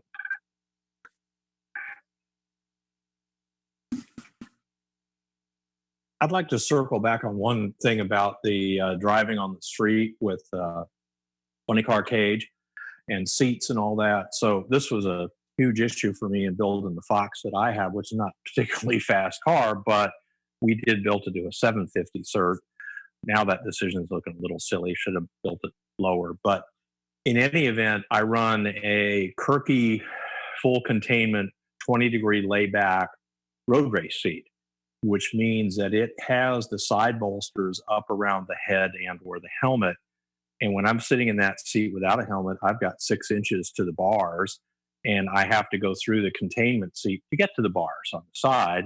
So it made me feel a hell of a lot better for something I drive on drag week and do this other stuff with. And while it's not perfect, I think it was a decent choice. The seat does not weigh all that much. Like everything else, it's a $900 seat instead of the drag special little flimsy thing. But it is attached both at the bottom. We built the special bar to get the seat lower in the chassis, and then it is attached to the halo in the back. So there are ways to at least try to get around some of that stuff, but we spend a lot of time on that, and yeah, we spent a little bit of money, but that goes back to the $100 helmet question. Dan Parker says he wears a punter's helmet around the shop to protect his head. I'm getting him on the chat right now. I'm sending him a link. I keep forgetting that he can't get links to open from Facebook, but he can from text. I just gave him the link. He should join up here pretty soon. I keep forgetting that. Sorry, Dan. I've been reading his comments and I'm laughing my ass off. Oh, dude, the guy's awesome. He's amazing. He's got a TV show coming up here pretty soon. They're gonna watch next week. We'll let him talk about it here in a minute. Yeah. On Wednesday, I think. Right. Those Kirky suits are really nice. They're really nice. That was coming on Sunday. I think they're watching it Wednesday. But anyway, we'll get him on here in a few minutes. We'll get back to that. But so the Kirky seats. The 15th it airs on the World Channel, and they were going to watch it at the high school or something. And it's called Driven Blind. Yeah. Right. It is awesome. I recommend it highly. Through a connection that Dan allowed, I was able to preview it. And what the hell, Dan? Not sharing with the rest of us? What kind of shit is that? Well, you have to be in you have to be in the guild of producers in order. Oh, so, you're probably not kidding, are you? You're probably serious. I was just I'm kind of not kidding. No, he's serious. Bill's actually produced movies on top of all the other amazing things he's done. Why does he build a Ford? I don't know. What the hell, Bill? What do you do? A little bit of everything. Apparently, like the most interesting man in the world, Bill Fowler. Right. He doesn't drink Dos Equis though. Just saying. Being a producer. I love Dan to death because it's just his whole situation and the technology that has evolved to help him, move forward with his life given the situation that he's in. Dan helps me get up earlier every morning. Right. When I think I'm going to lay there in bed or do something, like, you know what? Dan's working harder than I am right now, and he can't see. Right. I'm telling you, I've gotten my shit more together in the last 2 months after hanging out with Dan. I just kind of have to laugh because, it's amazing. It's just to sit back and think about him and what he's doing and everything. Because Dan hit me up this week. I was looking for a trailer for a friend of mine, and he hits me up, and I'm getting a text from Dan, and I'm like, and I sent one to our group chat, and I'm like, does anybody else just like sit back in a little bit of awe and amazement at the fact that they're getting a text from a guy who's all the time. I sure as hell do. every time he texts me, I think about that, and I'm just like, he's blind, and he's sending me text messages. I'm like, I know he's got an iPhone, so shout out to Apple for what they're what they've been able to do. He's on right now, brother. He can hear you. Yep. Cool. Very cool. So is that something on the Apple phone that they can't do on Android? I mean, that's a reason. That's kind of cool. Android has it, but it's not near sophisticated as the Apple is. The Apple was introduced like 10 years ago, so the development has had much longer time to develop and to refine it. Yay, Apple. So dude, tell us about the movie that's coming out, or the TV show, or what's going on there. All right, March 31st, 2015, I graduated from the Louisiana Center for the Blind. I call it Blind Boot Camp. That's where I learned cane travel, etc. Well, right there at the very end, I was contacted by a student at Wake Forest University. He needed a documentary for his thesis project for his master's in fine arts and film, and he contacted me and asked me if he could work with me to make a documentary. So he spent 2 years. About once every month or so, he would come down, spend 2 or 3 days and film. And it was a 2-year project. And since then, Scott Schimmel, that's his name, he got a job teaching film in Honolulu, Hawaii. So he's really done good for himself. So the documentary is called Driven Blind. It got picked up by the World Channel, which is a public broadcasted, digital free channel. And it's going to be aired on Sunday night at 9:30, Monday afternoon at 1:30, and Tuesday night at 6:30. So it's 9:30 Eastern Central? Yeah, Eastern. And so it's we're looking forward to it. I'm going to have the principal at the high school I work at. She gave me permission to use the auditorium Tuesday night. So we're inviting anybody and everybody who wants to come. We're going to have a private viewing and enjoy it. Everybody to enjoy it, both sighted and blind. Now I'm a member of the blind community here, so invited all my blind friends, and it'd be a good experience for them and good experience for the sighted world to experience blind people and how they do things also. Nice. I can see it. You can find it on Google. Find the trailers and stuff already out there. Very cool. Just Google Driven Blind. It's all over the place. It's on Indiegogo. They got trailers and stuff playing already. Cool. Yeah, I'm looking forward to it. It's gonna be pretty neat. I hope it gets posted on YouTube or something so I can watch it. Yeah, I think it will. I hadn't talked to Scott, and I feel sure within about a week. It's going to be on Indiegogo already. I can tell. There's links for it. There's Vimeo style stuff, John. That's going to be out there. Yep. Got a good deal. Yep. Outstanding. Is there going to be a way a person could purchase a DVD? I have to ask Scott about that. He owns the rights to everything. It's his. He did this out of his pocket. And so I feel sure some kind of way we will make something happen. Yeah. We'll figure it out. We'll have info for everybody after it debuts and gets out there and is airing. But my guess is it's going to be available all over. Indiegogo says they're going to have it after its World TV debut. So. Yeah, and it's getting picked up at London in a film festival. It just got announced today. It's been in several film festivals in the United States.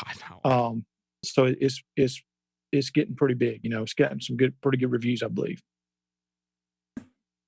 Dan, this is Bill Fowler. I apologize, but I was telling everybody on the podcast just how beautiful this documentary is. You were kind enough to allow me the link so I could view it, but it really is worth a watch. DVD distribution is tricky because you have to remaster everything and go through the process of actually physically creating DVDs. They're still physical media. So there's a kind of a pretty significant downstroke that you have to do that. So I suspect this will be digital distribution purely. Yeah. But it'll be absolutely worth it. Which is better anyway. Save it to a thumb drive later. You know, and Jennifer watched it probably for the 4th time tonight. And she was crying, and every time, me and her both watch it, we get emotional because it's a part of our life, part of our history, that, it's tough and it shows, a lot of stuff. So it's going to be good. It's got a bunch of good and positive and some funny and some sad all in one time. Man, that's awesome. Like I say, if you're going to be dumb, you better be tough. And damn those people that put the tags for the underwear in the front now. What the hell? Man, sons of bitches. I bought a pack of those the other day and they're sure as shit. Those and the people make tagless t-shirts. Hell with you people that make tagless t-shirts. Now what are they thinking? me and I put my T-shirt on for 6 damn months.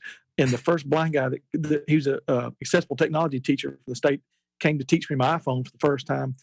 I mean, I was ranting and raving. He says, "Go get a T-shirt. Let me show you how you do this."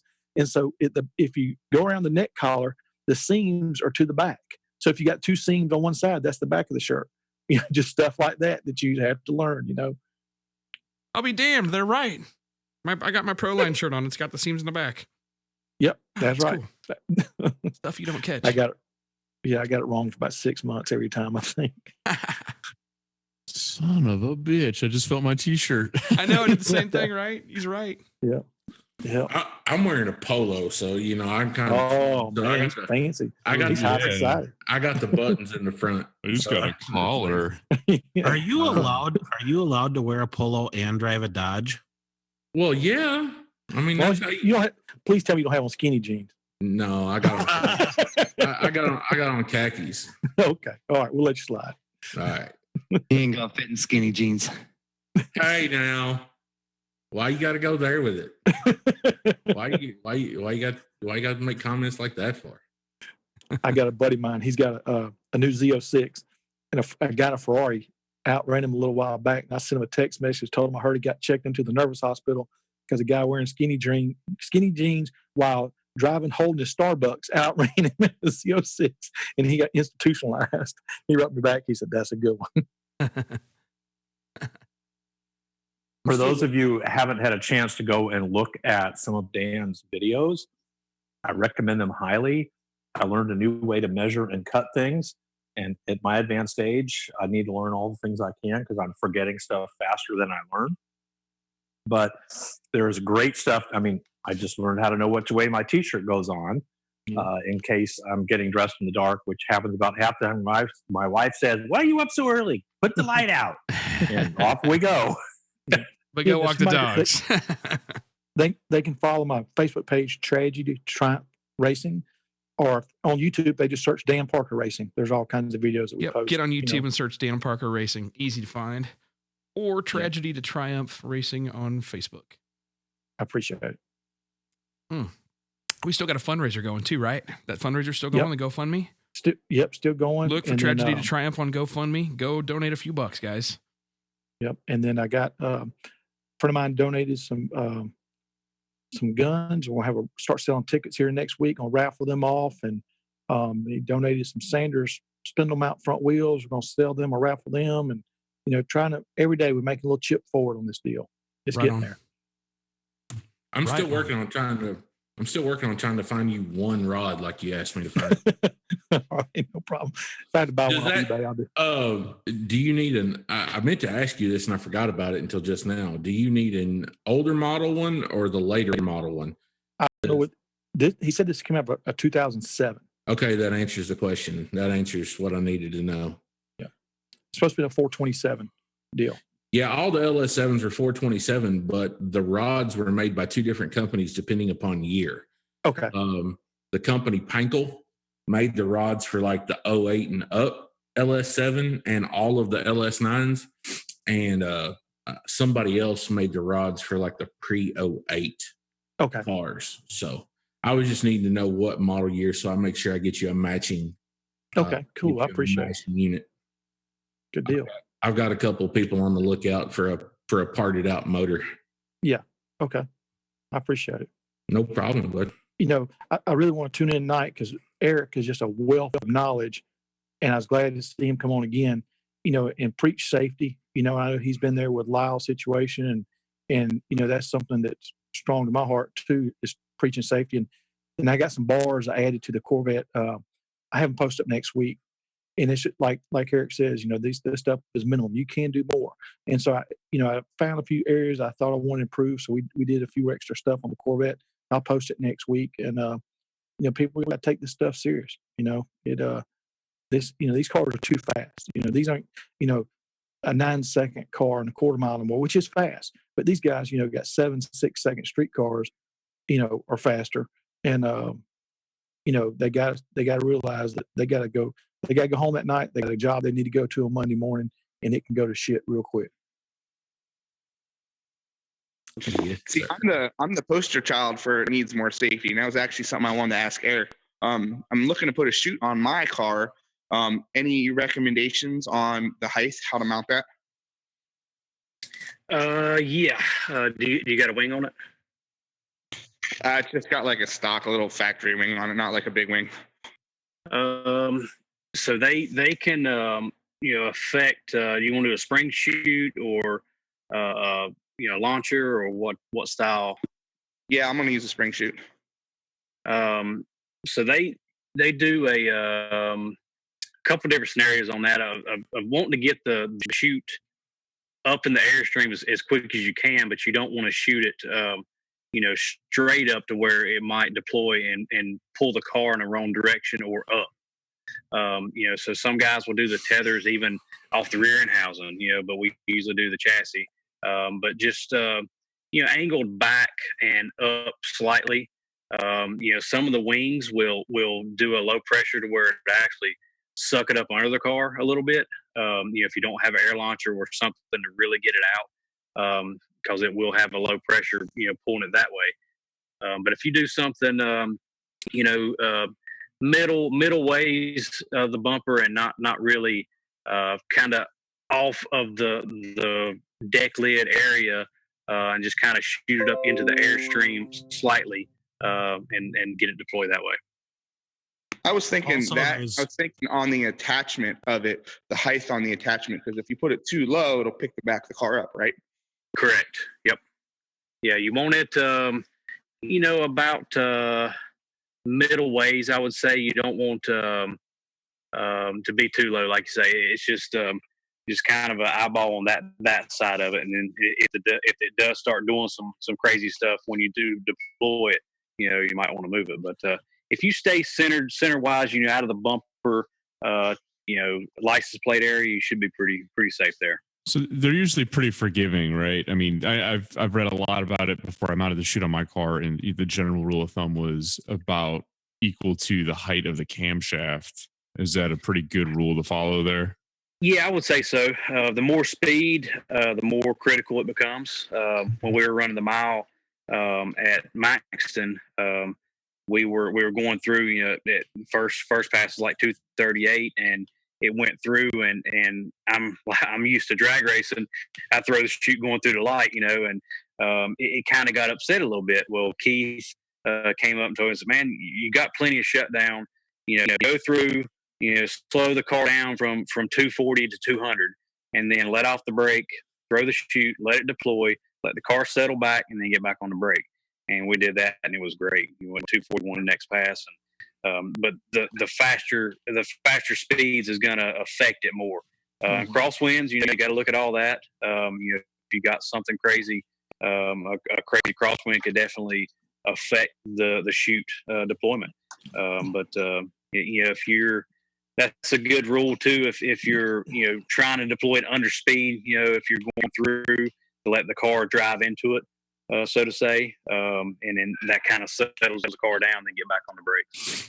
I think it's a good thing to remind people to drive through the chute. Don't step on your brakes while you're trying to throw it, because that can upset it too, because now you're basically diving the nose and pulling up on the rear at the same time if you hit the brakes. Exactly. Drive through the chute, and then after it's caught, hit your brakes. What about another thing to consider is there's different qualities of chutes out there, and some chutes open harder than others. Supposedly the Strouds open the best and pull the straightest. I don't know if that's true. Do you have any thoughts on that, Eric? Yes, I've had a Simpson and a Stroud, and I do like the Stroud. It is the design. I forgot what they call it, like the 3-pedal, 4-pedal type stuff. It is a little different, and it does work good. And then you got the dual chutes, and then like the land speeds are longer and kind of more a slower chute, to where we had the drag chute at the max to mile, and that was another reason Keith told me to slow it down, because it is more aggressive. But yeah, I do like the Stroud stuff for sure. So and then how important is that? The length of the tether plays a role in it on how the thing feels. What does that affect? Say that again. The length of the tether you're talking about. So I've seen like the Bonneville style chute and the drag style chute. Out of Bonneville, on a 300 mile an hour car, we start off with the small chutes with the big longer lanyard. There's the high speed chute. You get that down to about 180 miles an hour, and then you pull out the shorter drag style chute. That's the guys I've worked for have done it that way. So does the longer lanyard, I'm assuming it just softens the blow and the chute actually pops, right? Yes, I believe so. It That's also just helps keep it more stable at speed, right? Is my understanding. Yep. We had a question, talk about how important it is to have an air launcher if you have wheelie bars. We have had a spring chute on Dirty Bird, and it was poorly packed, and it shot out and landed on the wheelie bars, so it didn't do anything. But an air launcher is the ultimate deal. It works. In one sense, you have air pressure or CO2 to rely on of it deploying. In the other sense, it does get it out there like really far, nice. I've heard guys talk about the downsides of that in case of a fire, and I have seen two streamliners that had pneumatic controls, and they had fire issues on shutdown, and it burnt through the pneumatic lines. They lost their chutes and had to coast out miles and miles. But yep, absolutely, yeah, that's something you got to look at. Just one of those scenarios. I've even thought about doing an air supply tank by the chutes in the rear of the car. Yeah. To where if you come back to the pits, you charge it up with 125 compressed air, it's going to be charged there, and you arm it at the staging lanes, and just taking another scenario out if it's right there at the back or pressurized part of the roll cage. So the pneumatic launchers don't have a cable backup necessarily. There's no requirement for that. It has a cable pull, so you pull the cable to deploy, but the actual launcher is what pushes it out to get the drone chute and get your chute deployed. Right. I'm sorry. Yeah. So that's another deal. The cables, I've seen so many cables poorly designed and put on chutes, to where you usually have the cable that has the 10 or 15 strands of metal sticking out. And I've seen them where they pull the inside cable where one of those little strands are held onto the parachute lanyard, and it would not deploy, or the parachute cord. So we usually take like a rubber grommet and then heat shrink the grommet on to where there's no way that'll get to it, or cut the cable far enough back to where it's all inside cable is 6 or 7 inches long, and the end of the parachute cable is actually to the side of the parachute, to where when you pull that cable out, there's no way those little frays can get caught on the end of the big 1/4 inch cable. What about storing? Can you talk about storing a parachute? I know, like, the general rule of thumb is don't keep that thing. You keep it wrapped up in the bag the entire time in your off season. It's probably it's going to come out like a brick. Yeah, just wash the car, get it nice and wet, and then store it for 6 months. That's usually how it works out. But no, unpack it. Throw it inside your driver's seat, or undo it or whatever. Just don't leave it packed up for that long. Or if you get to the track, unpack it and repack it, because it will just you're compressing it there for months on ends and expecting it to deploy on the first time out. So that's definitely I usually just unpack it, put it in the passenger seat, and just try to keep it nice and clean, and then repack it when you get back out. Yeah, one suggestion that was given to me years and years ago by an old hand was that every time you go to the racetrack, before you make the first hit, you deploy, if it's set packed, as you deploy it, repack it fresh when the car comes out of the trailer, because bouncing down the road in the trailer could bind up the lanyards inside and not end up getting a non-deployment scenario. I have a horror story about that. Dude, you've got horror stories about everything. I mean, there's not much you haven't seen. In 2003, I drove for Pat Moosey. I drove the 69 Camaro that Steve Greback built. And so Pat had tested the car in Englishtown or something. Long story short, it rained it out and the parachute got wet. Well, so he sent the car with Mark D'Antoni for me to drive in Pennsylvania, and Pat went to another race. And first full 1/4 mile pass, one of his sponsors' kids wanted to drive the car behind the foiler to the staging lanes. Well, I didn't think nothing about it.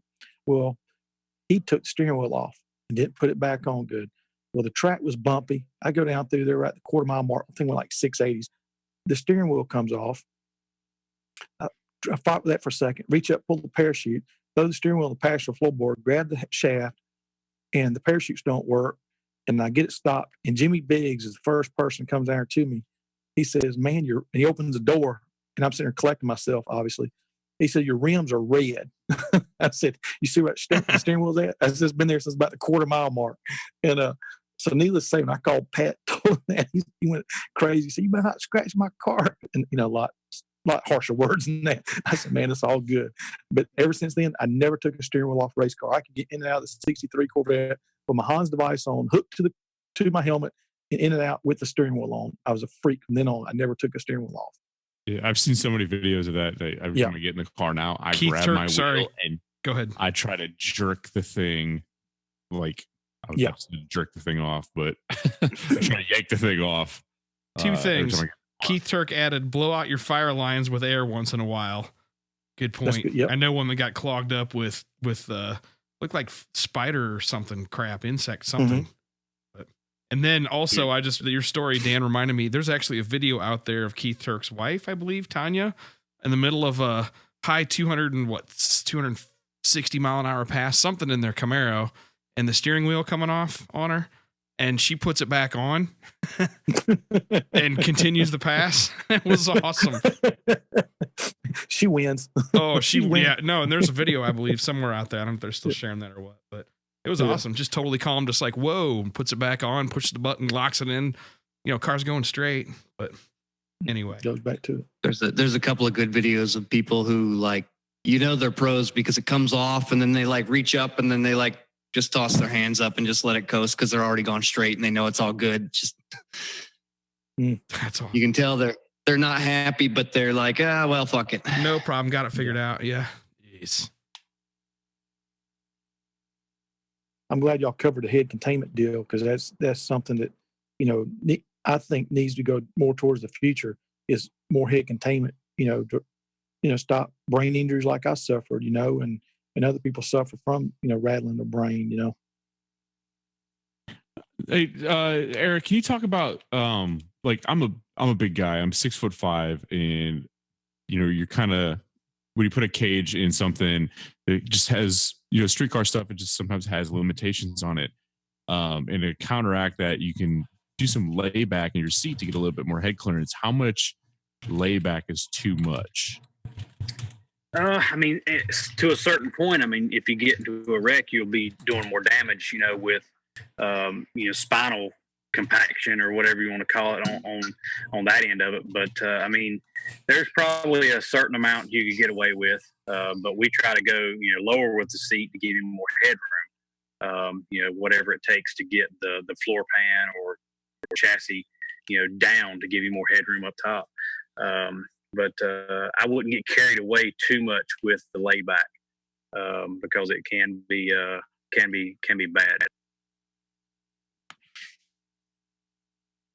I forgot what race we were at Charlotte when they were running the aluminum seat steel.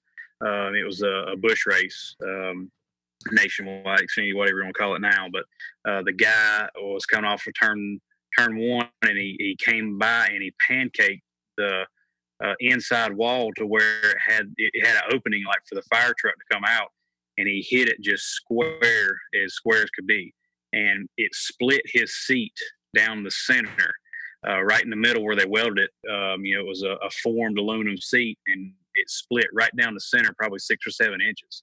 And they said that it could have been a lot worse, if the seat didn't give. So it's just every wreck is going to be different.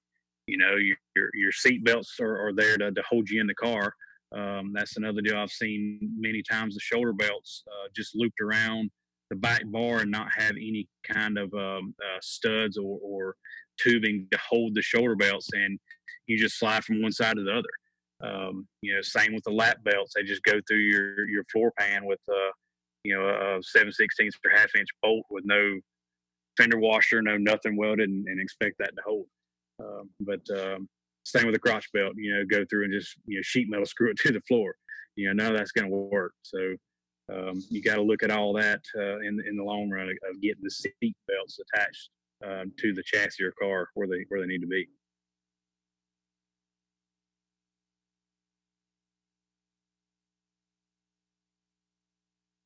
Insert awkward silence. We finally had some. No, it's been doing pretty good. Doing real good tonight. I haven't had enough audio reasons to take a drink. I'm only halfway through my Starburrito. Better get chugging.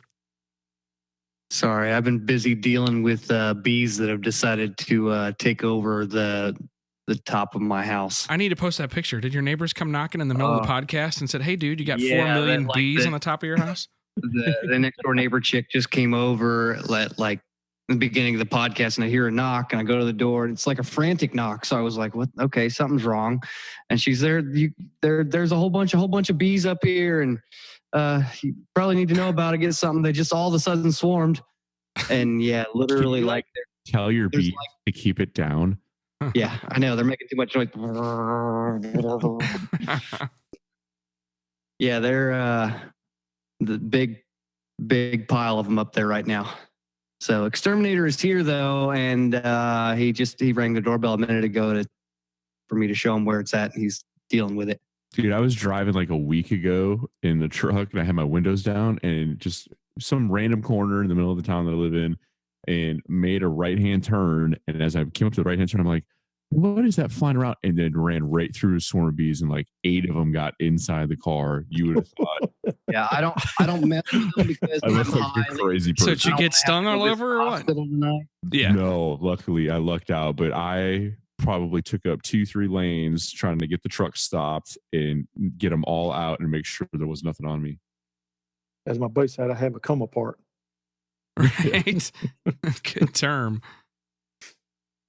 Can you guys hear me at all? Yes, sir. Yeah. Oh, good. I finally got my technology working again. We had a little issue here at the new house in Phoenix. So my apologies for making noises and taking up time. No problem. We only got a minute or so left, couple minutes left. Anybody else got anything? So have you permanently moved to Arizona then, Bill? That's an interesting question. I've, over the last few days, unloaded the important stuff, the bourbon collection, certain important parts for the car projects, and some of my wife's stuff that she didn't want to get broken when the actual movers come to the house in a week and a half. So by the end of the month, we will officially be domiciled in Phoenix, and we'll be renting out our house back in California. Now, wait a minute. What about the man cave? What's going on there? Well, we're keeping that. Figured. I won't be able to use it as often, but I now have a 74,000 square foot man cave right at Bear. So we've got 3 bays where we work on cars, and so there's space to do stuff. Outstanding.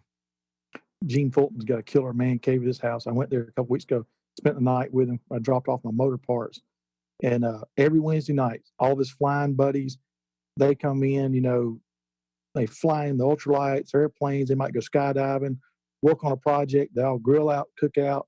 It's just a standing meeting every Wednesday night. Me and my couple buddies spent the night in the man cave and got up next morning, went to eat breakfast, and got on the road heading back. Man, everybody needs a cool man cave.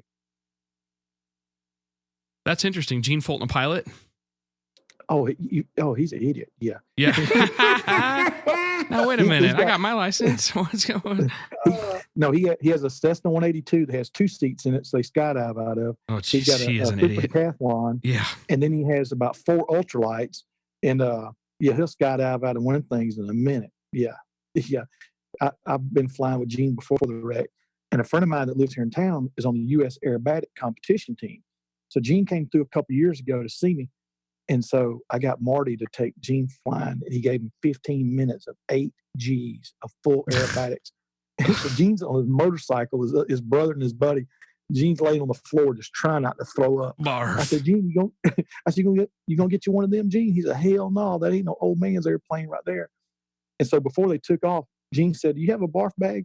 And my buddy said, you won't get to it in time. If you do, just pull up in your shirt, fill it up before you get off. Sweet. Yeah, I was driving. I put a video up last week. I was driving the dune buggy at Gene's house. Saw it. Yeah. Doing e-brake spins on his runway. That's at his house. Plenty of room there. I saw that. That's cool. Yeah. Cool. He flies his ultralights into the racetracks all the time. It's Yeah. funny. Yeah, he's a on Sunday mornings. He flies around, throws candy out to the kids leaving church. I mean, he's just a really good dude. That's the side of people most people never get to see, and he's a mess. One time I had to deliver a motorcycle to Matt Smith, and I was coming back through, so I just stopped. He was working on cylinder head. He looked at me and said, "What the hell are you doing?" I said, "Come out to aggravate you." He's looked at head and he's dropped to us. Said, "You want to go flying?" I said, "Sure." So we got in the decathlon. I was making videos, doing flips and all kinds of stuff. Yeah, he's a fun guy. He is. Outstanding. Well, we should probably wrap it up for the night, guys. Thanks for joining us, Mr. Yost, and sticking out the whole time. You're a trooper. No problem. Badass. What's your next big race? You guys going to Woodstock, or where are you headed next? I don't think I'm gonna be able to make it. They're taking the dart to Bowling Green. Yeah. We're doing the Holly test earlier in the week and all that stuff. So got that all ready to go, and a few little deals we did on it to test out. And I think Mark's taking his mod motor deal to Bowling Green also. We got some street car stuff I'm gonna do with my car coming up. But yeah, it's gonna be busy here soon. Are you running? Did you register for Drag Week? Yeah, I'm on the waiting list, but Keith guaranteed me a spot in. Keith and for but the Finnegan. So 411th person between the two of those guys that has got a guaranteed spot, right? Somebody's gonna get their ass in a ringer. Yeah.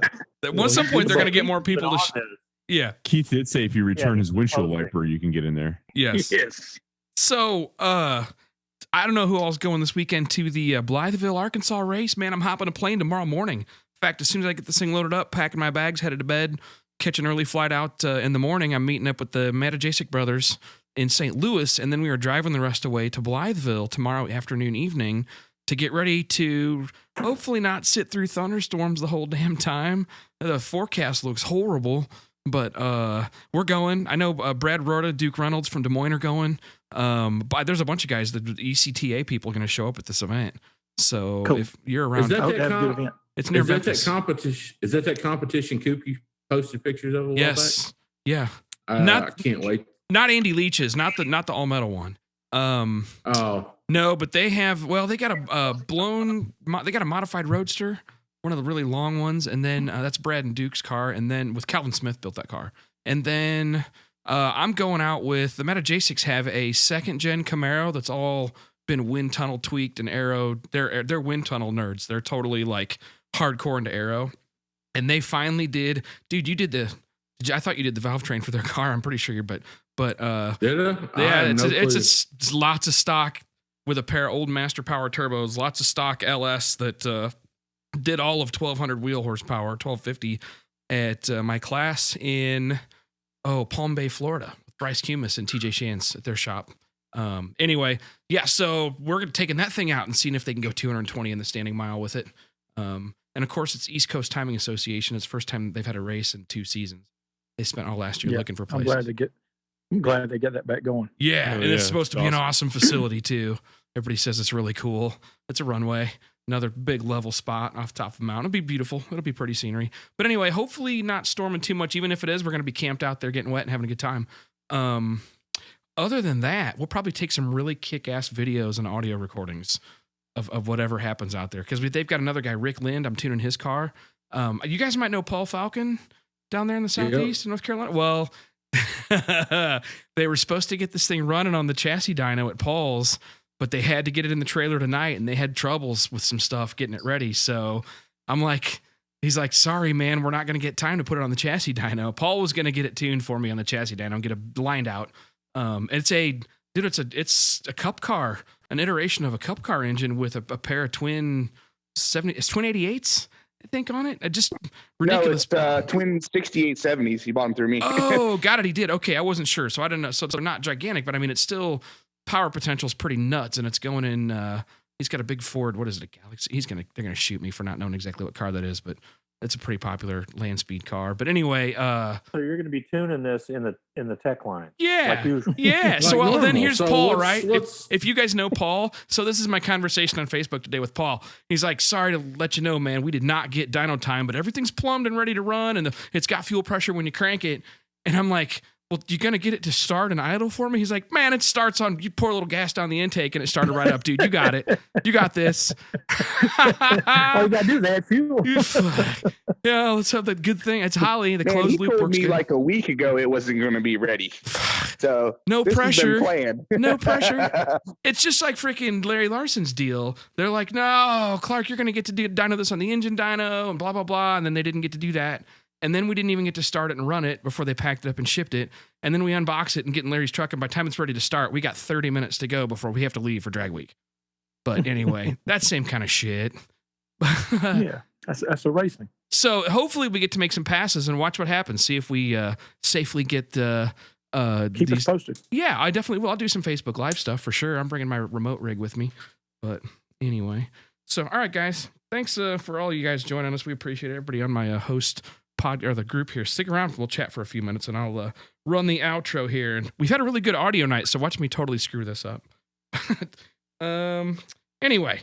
So, we added some classes to the schedule that aren't in the commercial here. Just one class, actually, and we're working on some more. Sit tight. We've got Dallas-Fort Worth classes coming up. We added a second class in Detroit, June 30th and July 31st at JP DeLisi's shop, JZ Auto. That should be cool. And we filled up the first Detroit class, which is happening here in early May. The ones that they still have seats at. If you're into the Holly standalone specifically, there's a June class at 417 Motorsports in Springfield, Missouri, which is actually not a far drive from Kansas City if you fly into Kansas City or even St. Louis. Worth checking out. It's a neat part of the country, and obviously Blake's shop, you get to see some extra stuff there because they are fabrication wizards. They're the guys that make the cool intercoolers and do all the wicked injector modifications to intakes so you can line up as many of whatever type injectors you want. And they tune some cool shit there too. So his classes are usually sold out. Check out the June class there. Go to RealTuners.com and click on live EFI tuning classes. I think that's about it for me. I'll play a little commercial for y'all here, and then we'll see how things go. And we'll talk to you guys next week. Watch us at the East Coast Timing Association race this weekend.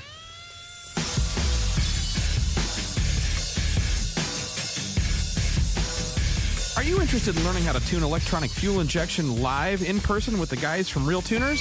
We have 2-day courses in dyno shops across the country. Register for all of these at RealTuners.com. Click on RealTuners Live Classes. If you'd like to bring 2 or more people, talk to us about group discounts. For more info or to make a reservation, go to RealTuners.com or message us at RealTuners LLC on Facebook. Learn how to tune your own standalone EFI systems like Holly, FuelTech, Megasquirt, Fast, and others on the chassis dyno. Includes topics such as traction control, individual cylinder tuning on a budget, and power adders. Upcoming classes with available seats are as follows. EFI Essentials in Detroit, Michigan, May 12th through 13th. And May 26th and 27th in Milwaukee, Wisconsin. Then Holly EFI Essentials at 417 Motorsports in Springfield, Missouri, June 9th and 10th. And an Essentials class covering all standalones at Nano Nitrous in Kansas City on July 21st and 22nd. These classes designed to help you get your project running successfully in a course taught by people who've actually done this kind of stuff for a living.